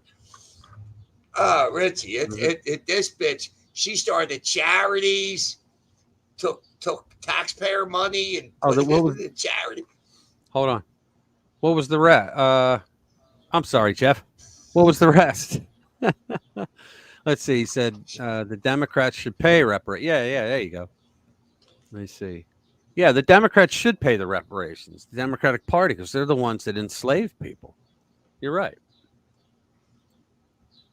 Yeah, Rich, Yeah, they you should should pay. follow up on that because she does these defiant speaking engagements where Right. I'm a black woman and you shouldn't be doing this to me and all this bullshit, right? And the whole township is black and they're apparently it's like middle class or upper middle class and they fucking hate her. They fucking hate her. Oh yeah, and she's gonna go to jail, Rich. I mean, she's. Oh really? Oh yeah. The FBI's investigating all this bullshit. Oh wow. But she's like doing it in your face. You know what I mean? Like it's just unbelievable the shit that this broad has done. There's all kind of news stories on it. The local news is doing a bang up job reporting on her. Oh, it's called the town of Dalton. Yeah, I remember this just from watching. It's entertaining to watch her. You know what I mean? Yeah. Yeah, I think she's still there. Yeah. Oh, she's still there, but they're going to get her, Rich. Oh yeah. She spent like almost $1 million in trips to Vegas and all this bullshit gambling. I mean, it's just unbelievable.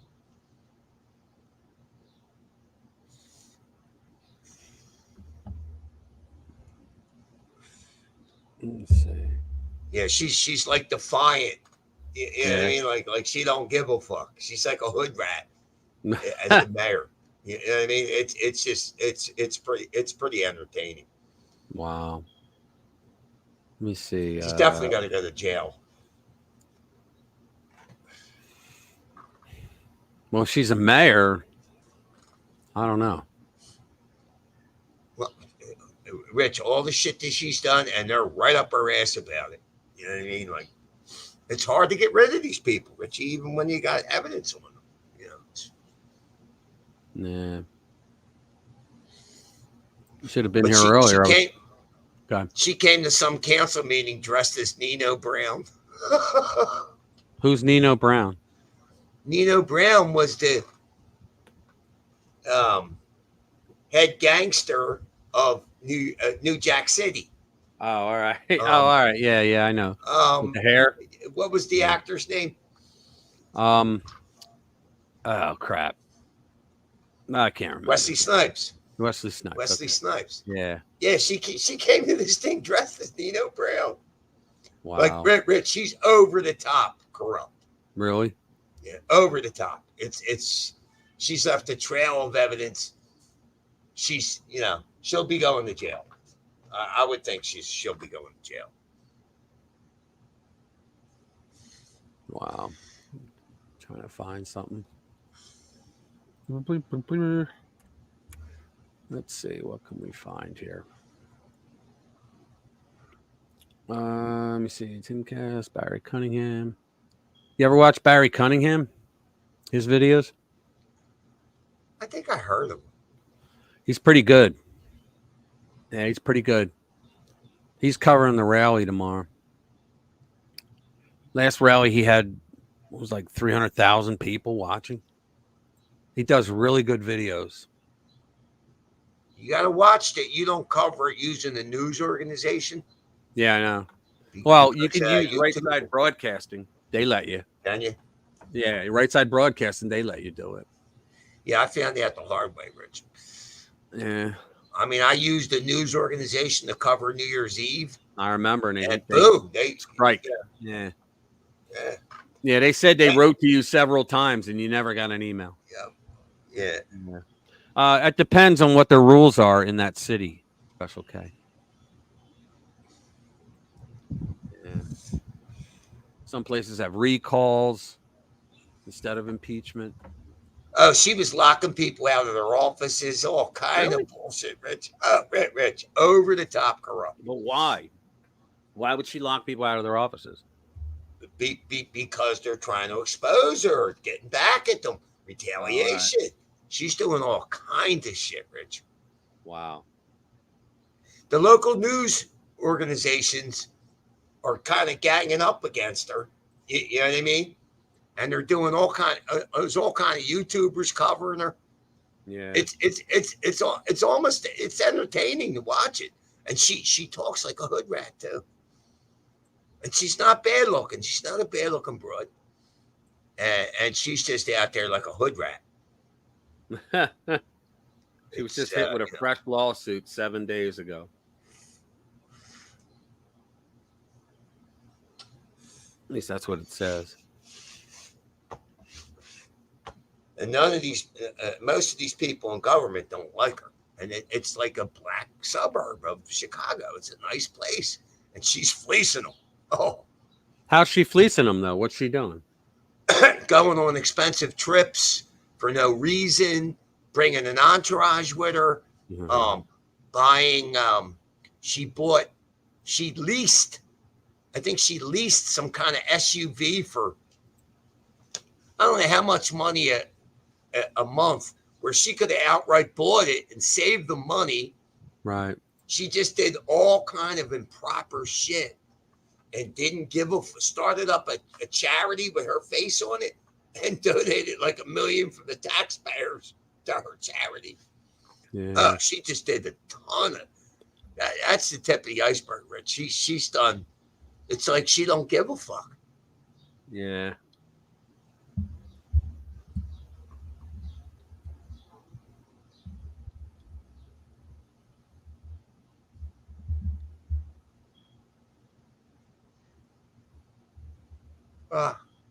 Yeah, I can't believe Mark Dice still survives on YouTube.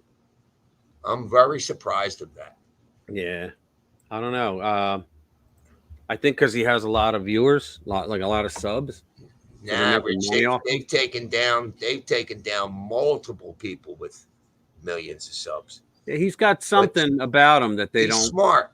They don't go he's after. Smart about it. He doesn't say certain shit. Right. And now they got these locals channels where they can say whatever the fuck they want. You know what I mean? Right. Yeah. They all go to locals now. That's like a lot of the writers went to Substack because they can't. Oh, yeah. Then the Hunter said the police cars are about to be repossessed and the traffic lights or something in that township in Dalton. Why? Why? How come? She did some stupid shit. Rich, there's so much shit I can't even remember. Like, she's going to commit suicide or run or something because they got her dead bang. I mean, it's just a matter of time. It's funny. But she's pissed off a lot of people. That's what'll do it. You got to wonder why she's like that. Acting like a real animal. She's, she thinks she's power and money. Does she do anything like legit as mayor? I don't think so. Wow. I mean, her cronies are with her, but most of the township, they've had enough. They're like, wow. Throws people out of meetings, all kind of bullshit. Sounds like power went to her head. You see where some of these people are reading from the library books that are in these schools, right? And the school board's saying, "No, that's inappropriate." Whoa, wait a minute! Right. It's appropriate for our children, but I can't Right. read it Yeah, here I've seen amongst that. adults. I've seen them. Yeah. Jesus Christ. Yeah, I've seen that where they read from and they're like, "Oh, you can't say that here. Why? You got them in our school library." And the progressives Yeah, I started to read some of Dangerfield stuff the other day.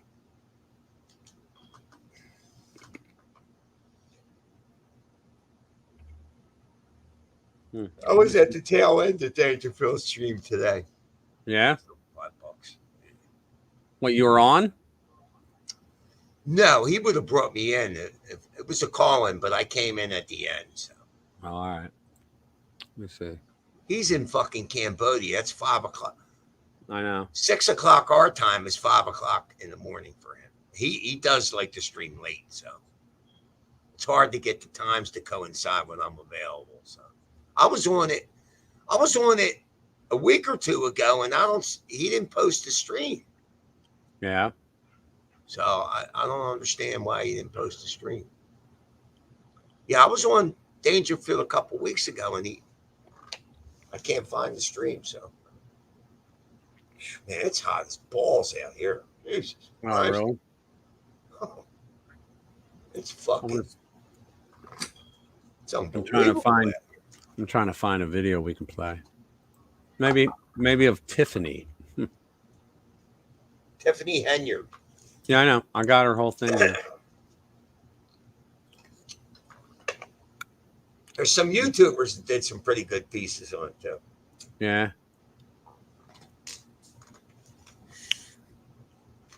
Let me see. I don't really see much. Hold on. Descends into chaos. Okay. Here you go.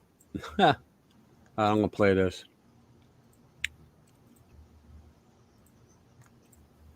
Okay, let's go. When y'all come in and y'all speak, I sit here and I let you speak. Tempers ran high at tonight's meeting. At one point, the meeting was almost shut down as residents yelled at one another and at Supervisor Tiffany Henyard.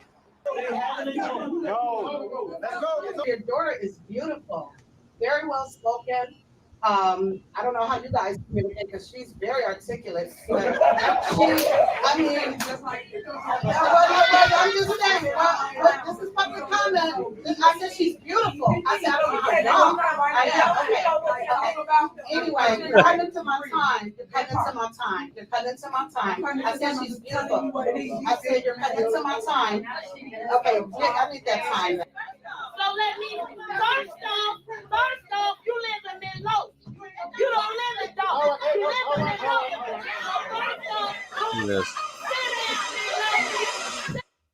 This was a complete clown show. I've seen this guy already. Yeah, this guy's good. Dysfunctional, out of order. It was another chaotic meeting.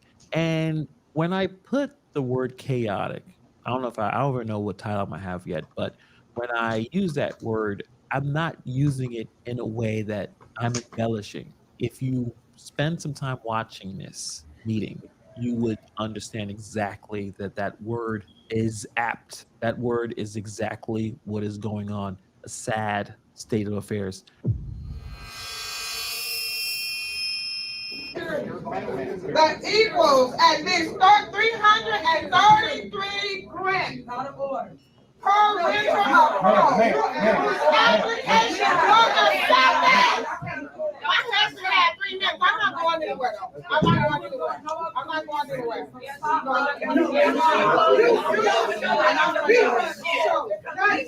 You are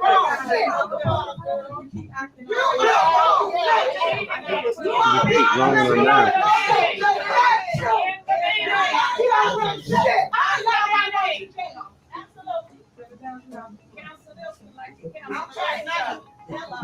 Can I ask you a certain question? Are they supposed to get 3 minutes? Yes, you are. It's 2 minutes.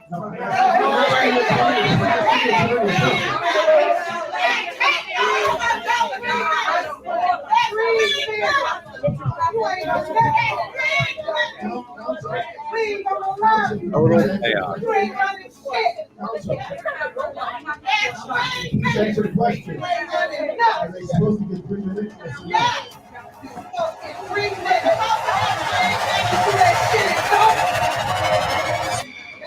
Shout out to Reality Check TV Chicago for sitting there or standing there for 3 hours to record us and stream it so everyone can watch.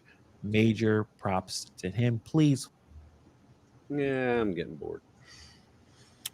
There were no purses swinging or bottles of water being thrown. They willing.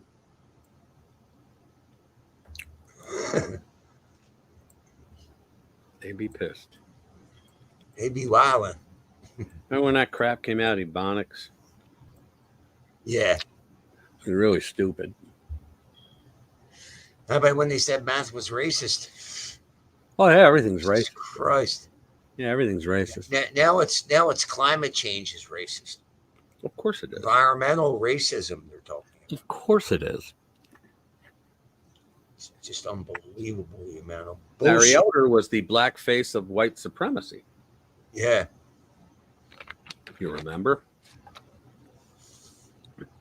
Crazy, huh? It's still light out. Damn.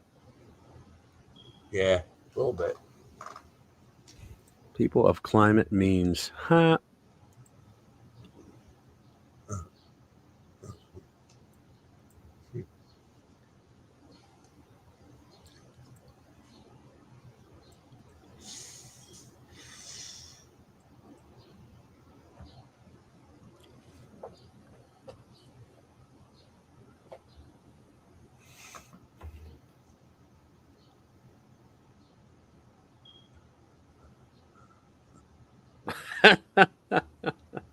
Ground coffee or espresso?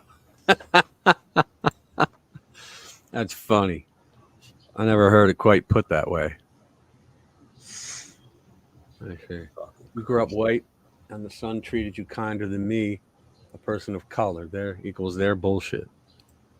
Yeah. And food, desserts have nothing to do with lawlessness. It's white supremacy. Yeah, I know. I've seen that too, and it's just mind-boggling how they can turn that around on white people. Yeah, Like everything. they got food deserts because they can't have supermarkets because they get robbed. Nobody wants to go into their neighborhoods. That's right. That's right.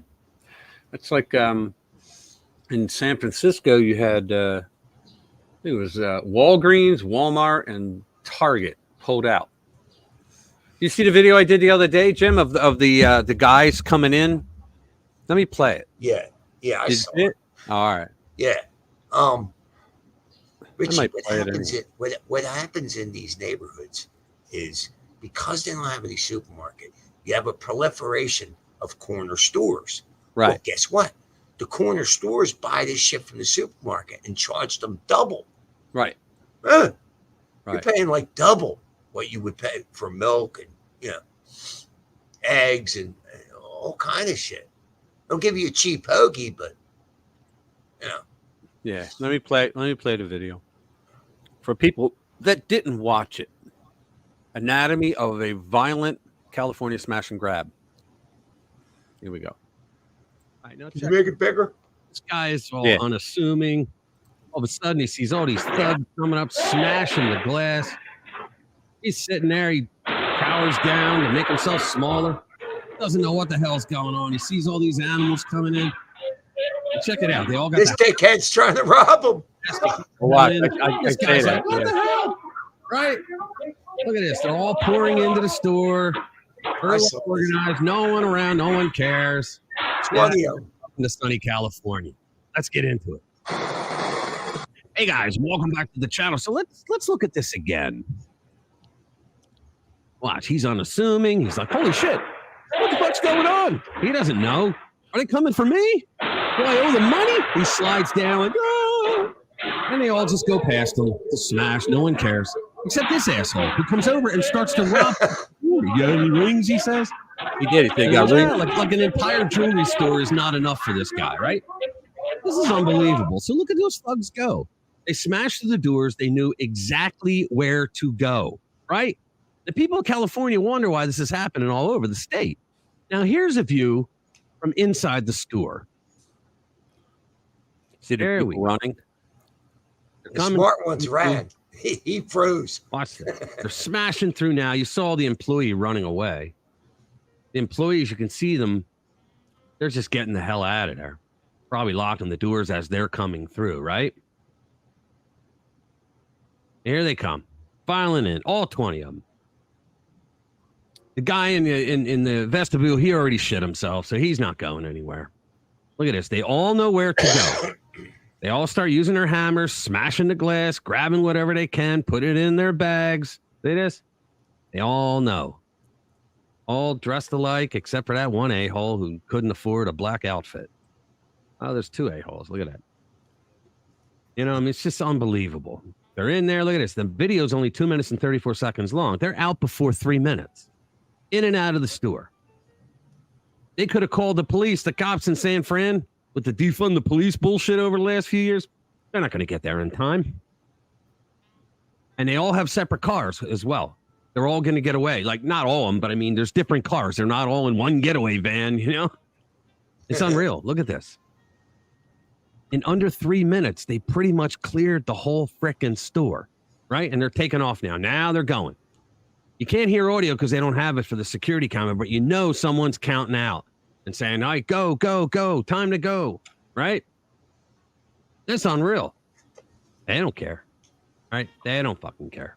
All right, so, you know, people in California wonder, like, how the hell is this going on all over our state? Well, you stupid fucking idiots. It all started when you put up a ballot initiative that said that people could vote that any theft under $950 is a misdemeanor. In California, you don't go to jail over a misdemeanor. And you could say, but Rich, jewelry is a hell of a lot more than $950. Yes, but the idea of being able to rob a store started in baby steps. We all saw the news reports of people in San Francisco going into Walgreens or CVS, even the Nike store. They're just stealing whatever they want, right? As long as it's not $950. We saw news reports of guys walking in with a giant hefty bag and throwing any damn thing he could get inside it and walking out. The guards just stand there because they were ordered, don't mess with them because they could get violent. Other people will get hurt. We get sued. It all relates back to what's known as the broken windows theory. Broken windows theory is you could have a neighborhood that is not crime ridden. There are stores and businesses all up and down and people live behind them in the community, right? And you don't have a crime ridden section of the city.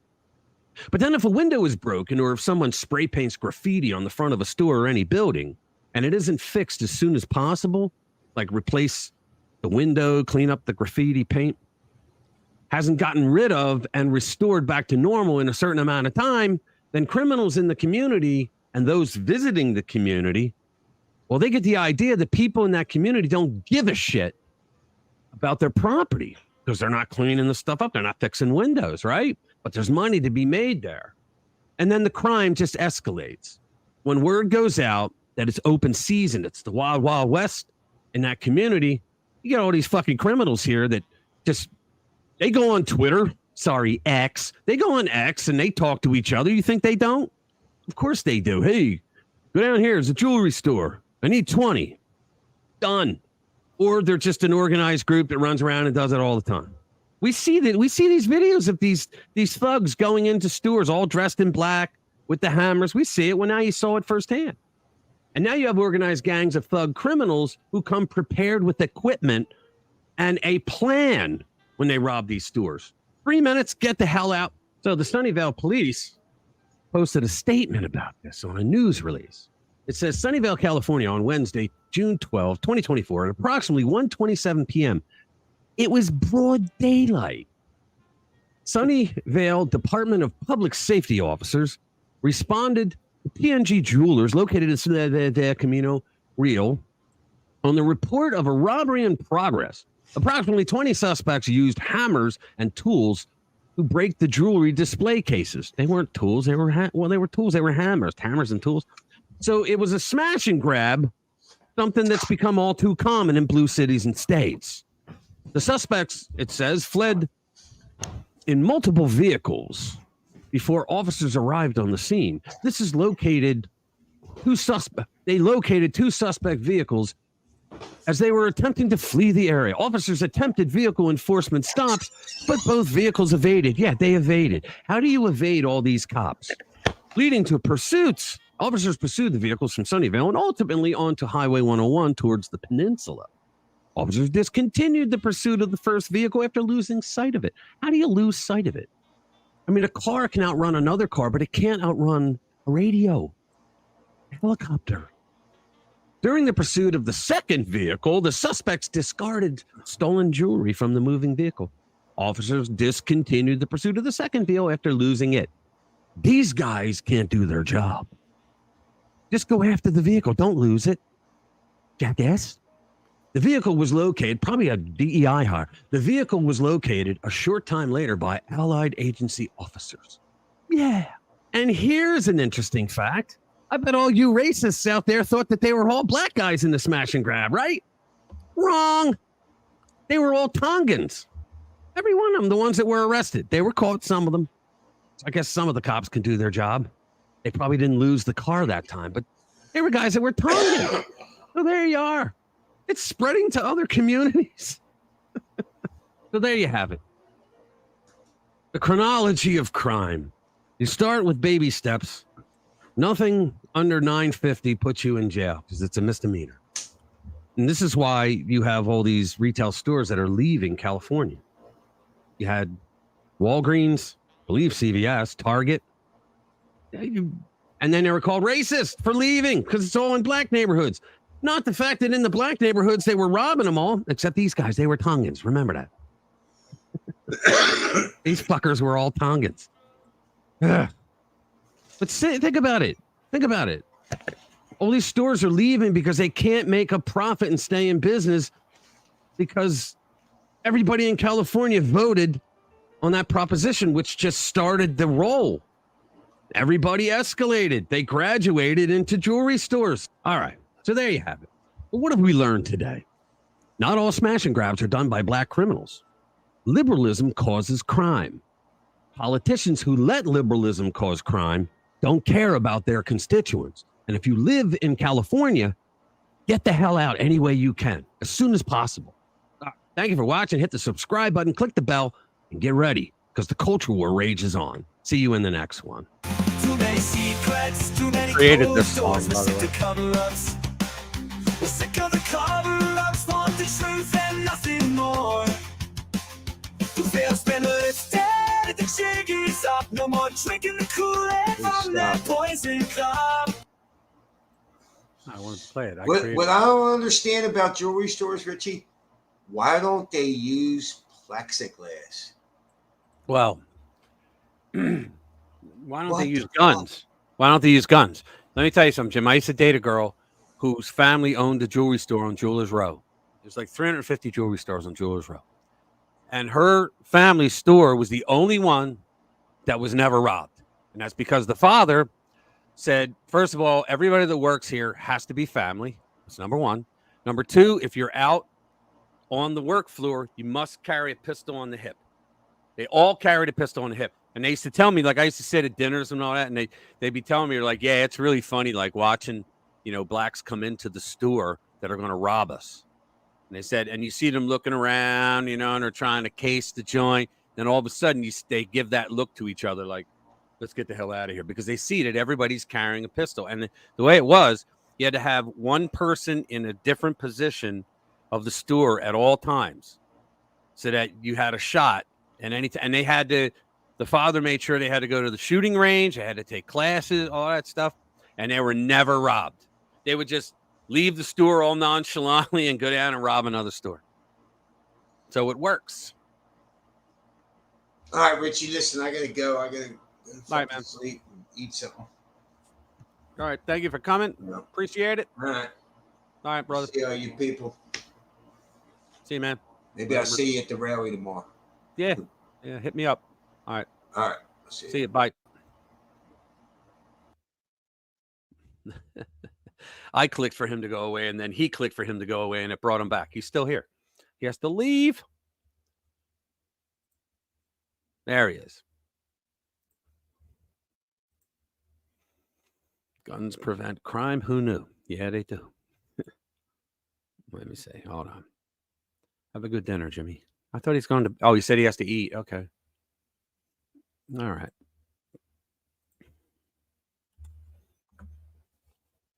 Oh.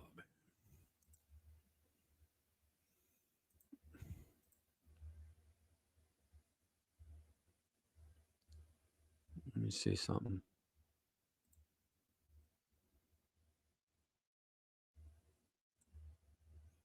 All right. Let's see. Yeah, say hi to Trump. I was like, when I was at the other one, I was like 100 yards away from him. But we were across where people were sitting. We were up like level with him, right next to the fake news. We were. Yeah.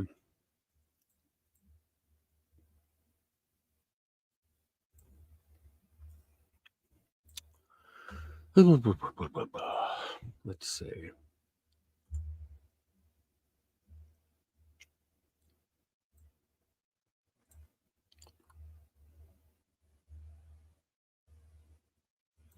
want to see what else I can find. Some other videos. Let's see. Oh, man. Adam Schiff for brains. What is this? Most paused. Gravedigger. Oh, yeah. Let me see one. All right. Nah, I ain't going to play that. Let me see. But the media told me guns cause crime. Which is it? You're tearing me apart. Yeah. Yeah, the media are not that bright. I've met some of them over the years. They're not that bright. Let me see. What are we doing here? The View lose it.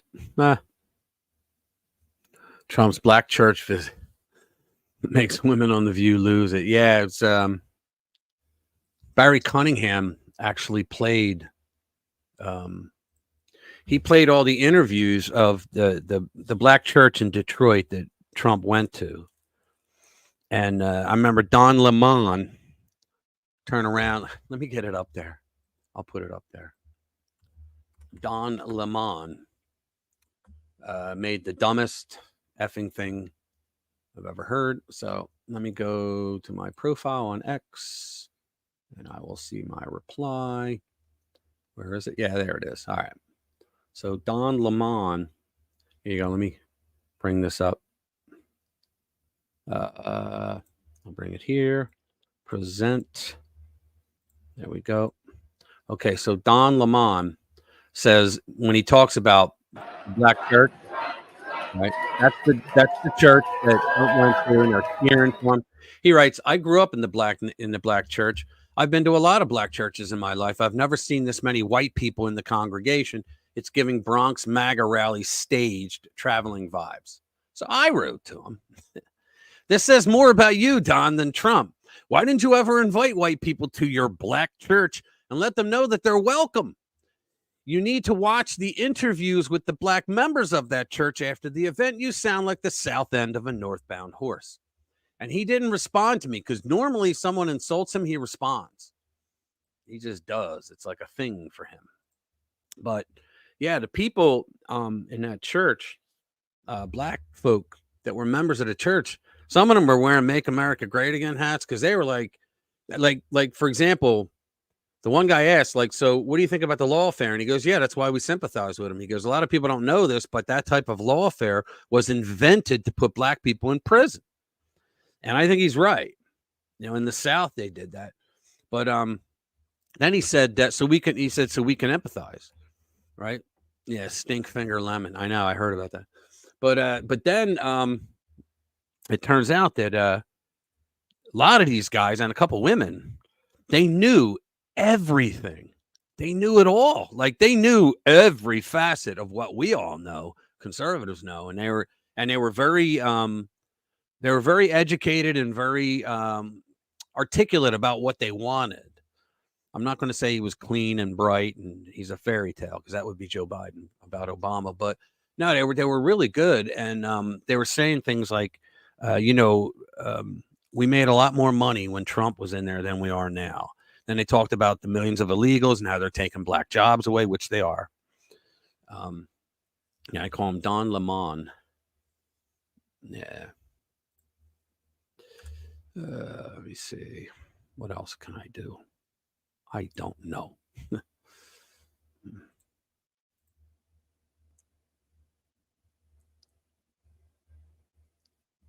Okay. Let me see. What else is there? Let me do another one.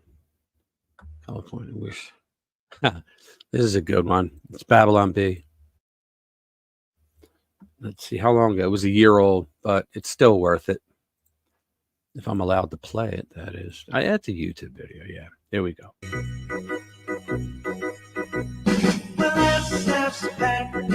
I'll be okay. You gotta watch your step up there. And And in Los Angeles, with all the homeless camps, the tents and drugs are everywhere. Evolution drops on 15,000 bucks on wine. But in the rest of the state, with all the mass mandates, they keep us all locked up real tight. I wish we all could leave California. Wish we all could leave California. I wish we all could leave California now. Well, Texas has more freedom and pistol grips out there on band. I dig a Florida place with no mask on my face and no income tax sounds grand. I've been all around this country, and my time is about spent. Yeah, but I couldn't spot even one U-Haul that had a single truck left to rent. There's some U-Hauls as they love to keep. Wish we all could live California. Wish we all could live California. I wish we all could leave California now.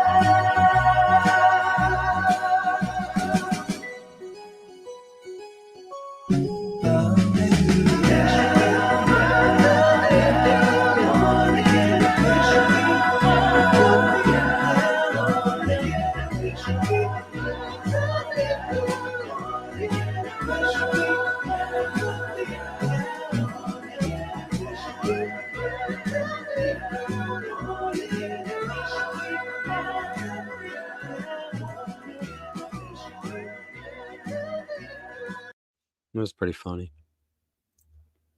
Let's stop that. See if I can find something else.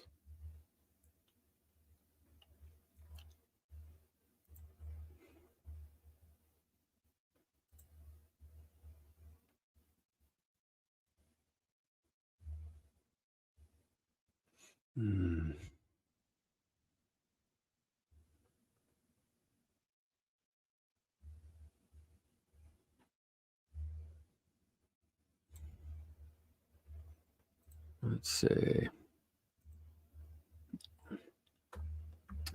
It's a shame because the climate would make a great place to vacation if it weren't filled with libtards. Yeah, it's true. They have libtards, and then there's Uncle Bobbity. So that's their population.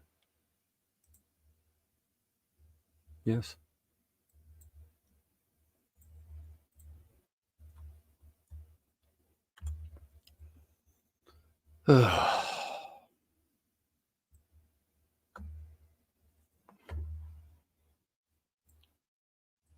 Let's see. I'm going to try to find something else. Close that. Let's go back. Go back, young man. Go back. Let's see. Elvis Presley, Stuck on You. What's this? No, this is funny. Oh, here we go. We got another Babylon Bee. These guys are great. Yeah, let's do this. Introducing the Bible, the Biden Bible translation.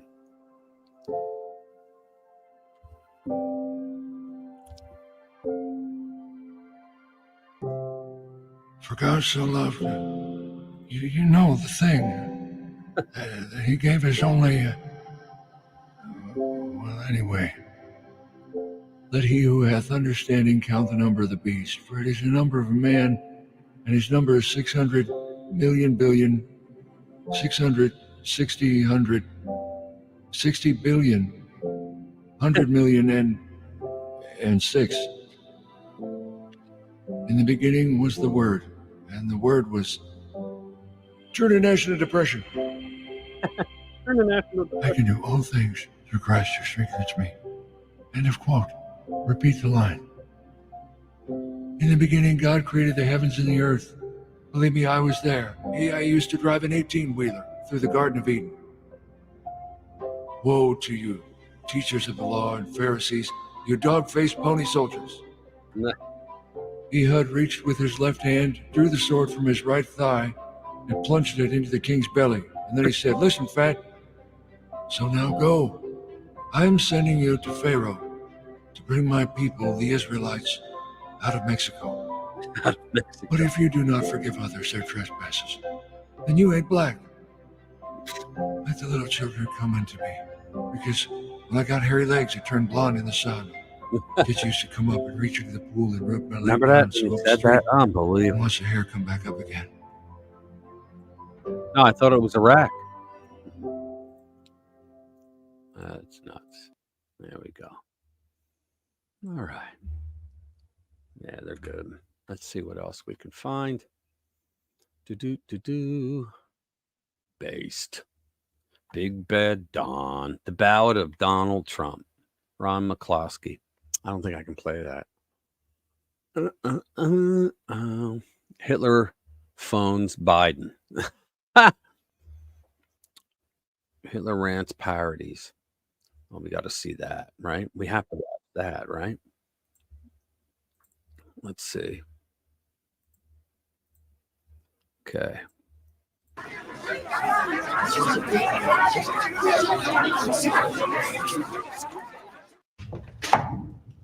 Was ist los?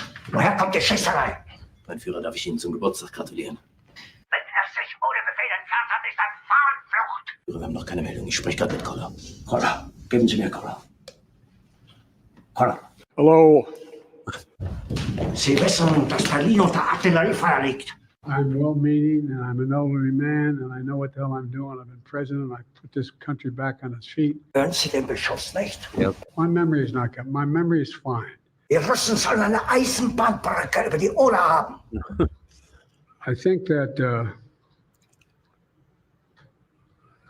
as you know, initially, the president of Mexico, Sisi, did not want to open up the gate to allow humanitarian material to get in. I talked to Egypt. I convinced him to open the gate. Glaube, ich habe mich klar genug ausgedrückt. Kommende Generation dankbar sein. There is some movement, and I don't want to, well, maybe choose my words. There's some movement. Von wo kommt der Beschuss? And you know, stand here in front of this portrait of the man behind me here. Hi, Steve Bobby. Thanks for coming, he man. said, Appreciate and I it. want to make sure I get the quote exactly right. He said, "The better angel," he said, "we must address counsel and address the better angels of our nature, and we do well to remember." What else he said? He said, "We're not enemies, but we're friends." It's the middle. This is in the part of the Civil War. Das sind ja nur 12 Kilometer bis zum Stadtkern. Ist der Russe schon so nah? We'll teach Donald Trump a valuable lesson. Don't mess with the women in America unless you want to get the benefit. Haben Sie noch Zweifel an einem Befehl? Ich glaube. Instead of importing foreign products, I'm exporting their product. Ich habe mich klar genug ausgedrückt.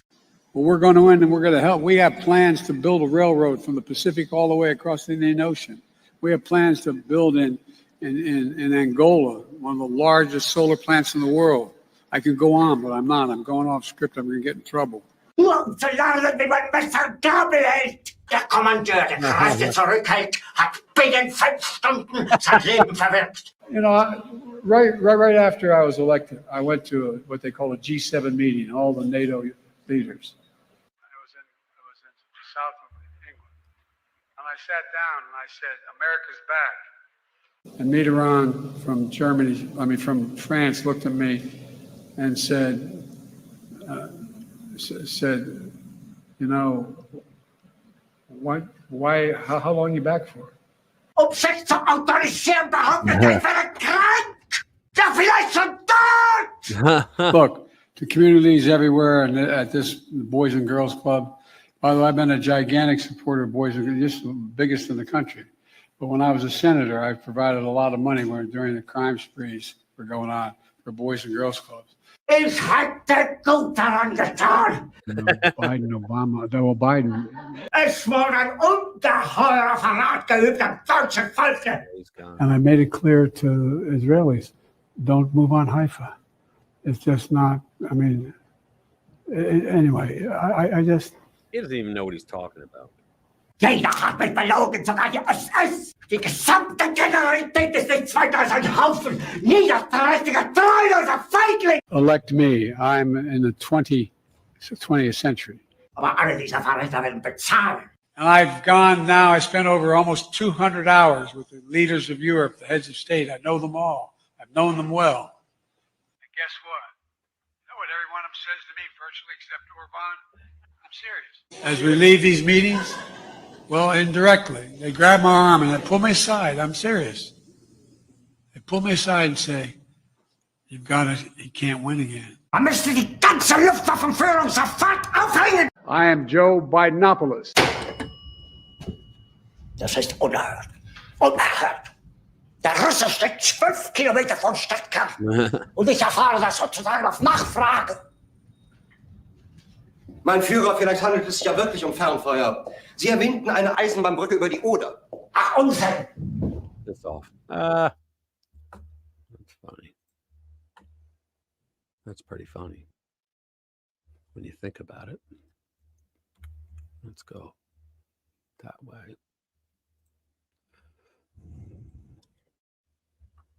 Yeah.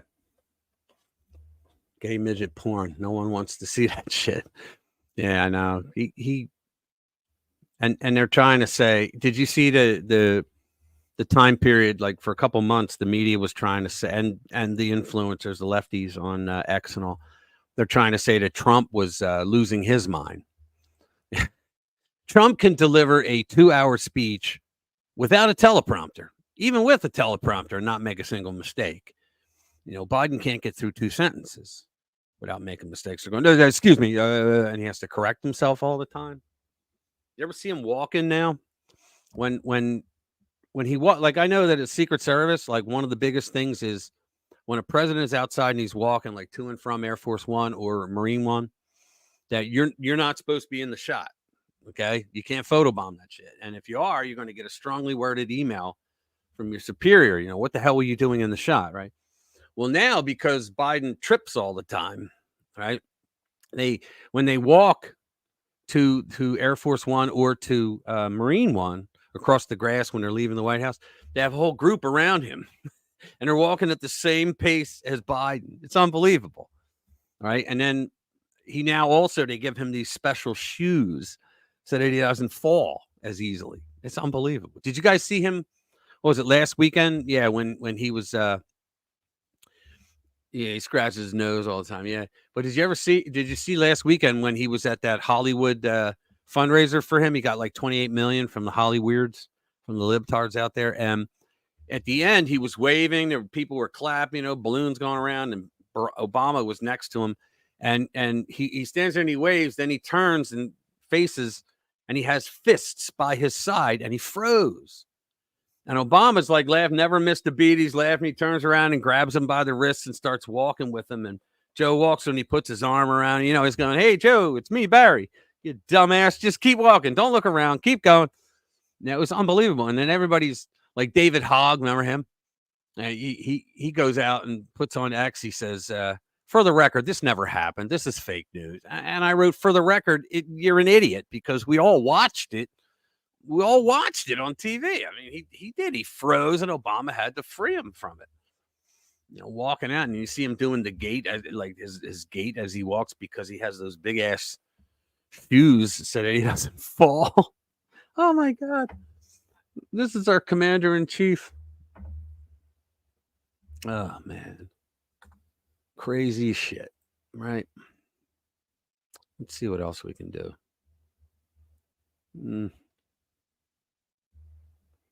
Let's see. What else we got? Yeah, like you. Last man standing. No. Who's that? Theory of stupidity. Okay, I'll bite. Let's see, God mode. Oh, did you guys watch it? Yeah, I can't play that. That's Tom McDonald, but Tom McDonald goes out there all the time and says, I will let anybody play my videos anytime for any reason. And yet they'll still give you a copyright strike if you do it. Is that nuts or what? Ugh. All right, guys. I'm going to call it a night. Thank you all so very much for coming. I appreciate it every week. Next week, I remember I said last week I wasn't going to do it, but next week I may not be doing it Friday. But just look for the shout outs and look for the Discord if you're out there, and plus you know YouTube will let you know. But I might not be doing it next week. It depends on something. I'm supposed to do something else, but I don't know if it's going to fall through or not. So I appreciate everybody. Yeah, you too, man. You too, guys. Every one of you. Love you all, man. I really do. Yeah, I like a good slinky too. All right, take care, Chris. See you guys. See you, Linda. You guys have a really good night. Hit the like button, please, if you haven't already. Oh, cool. We got enough. Yay. All right. Appreciate it. Have a good night. I'll see you guys. Bye-bye.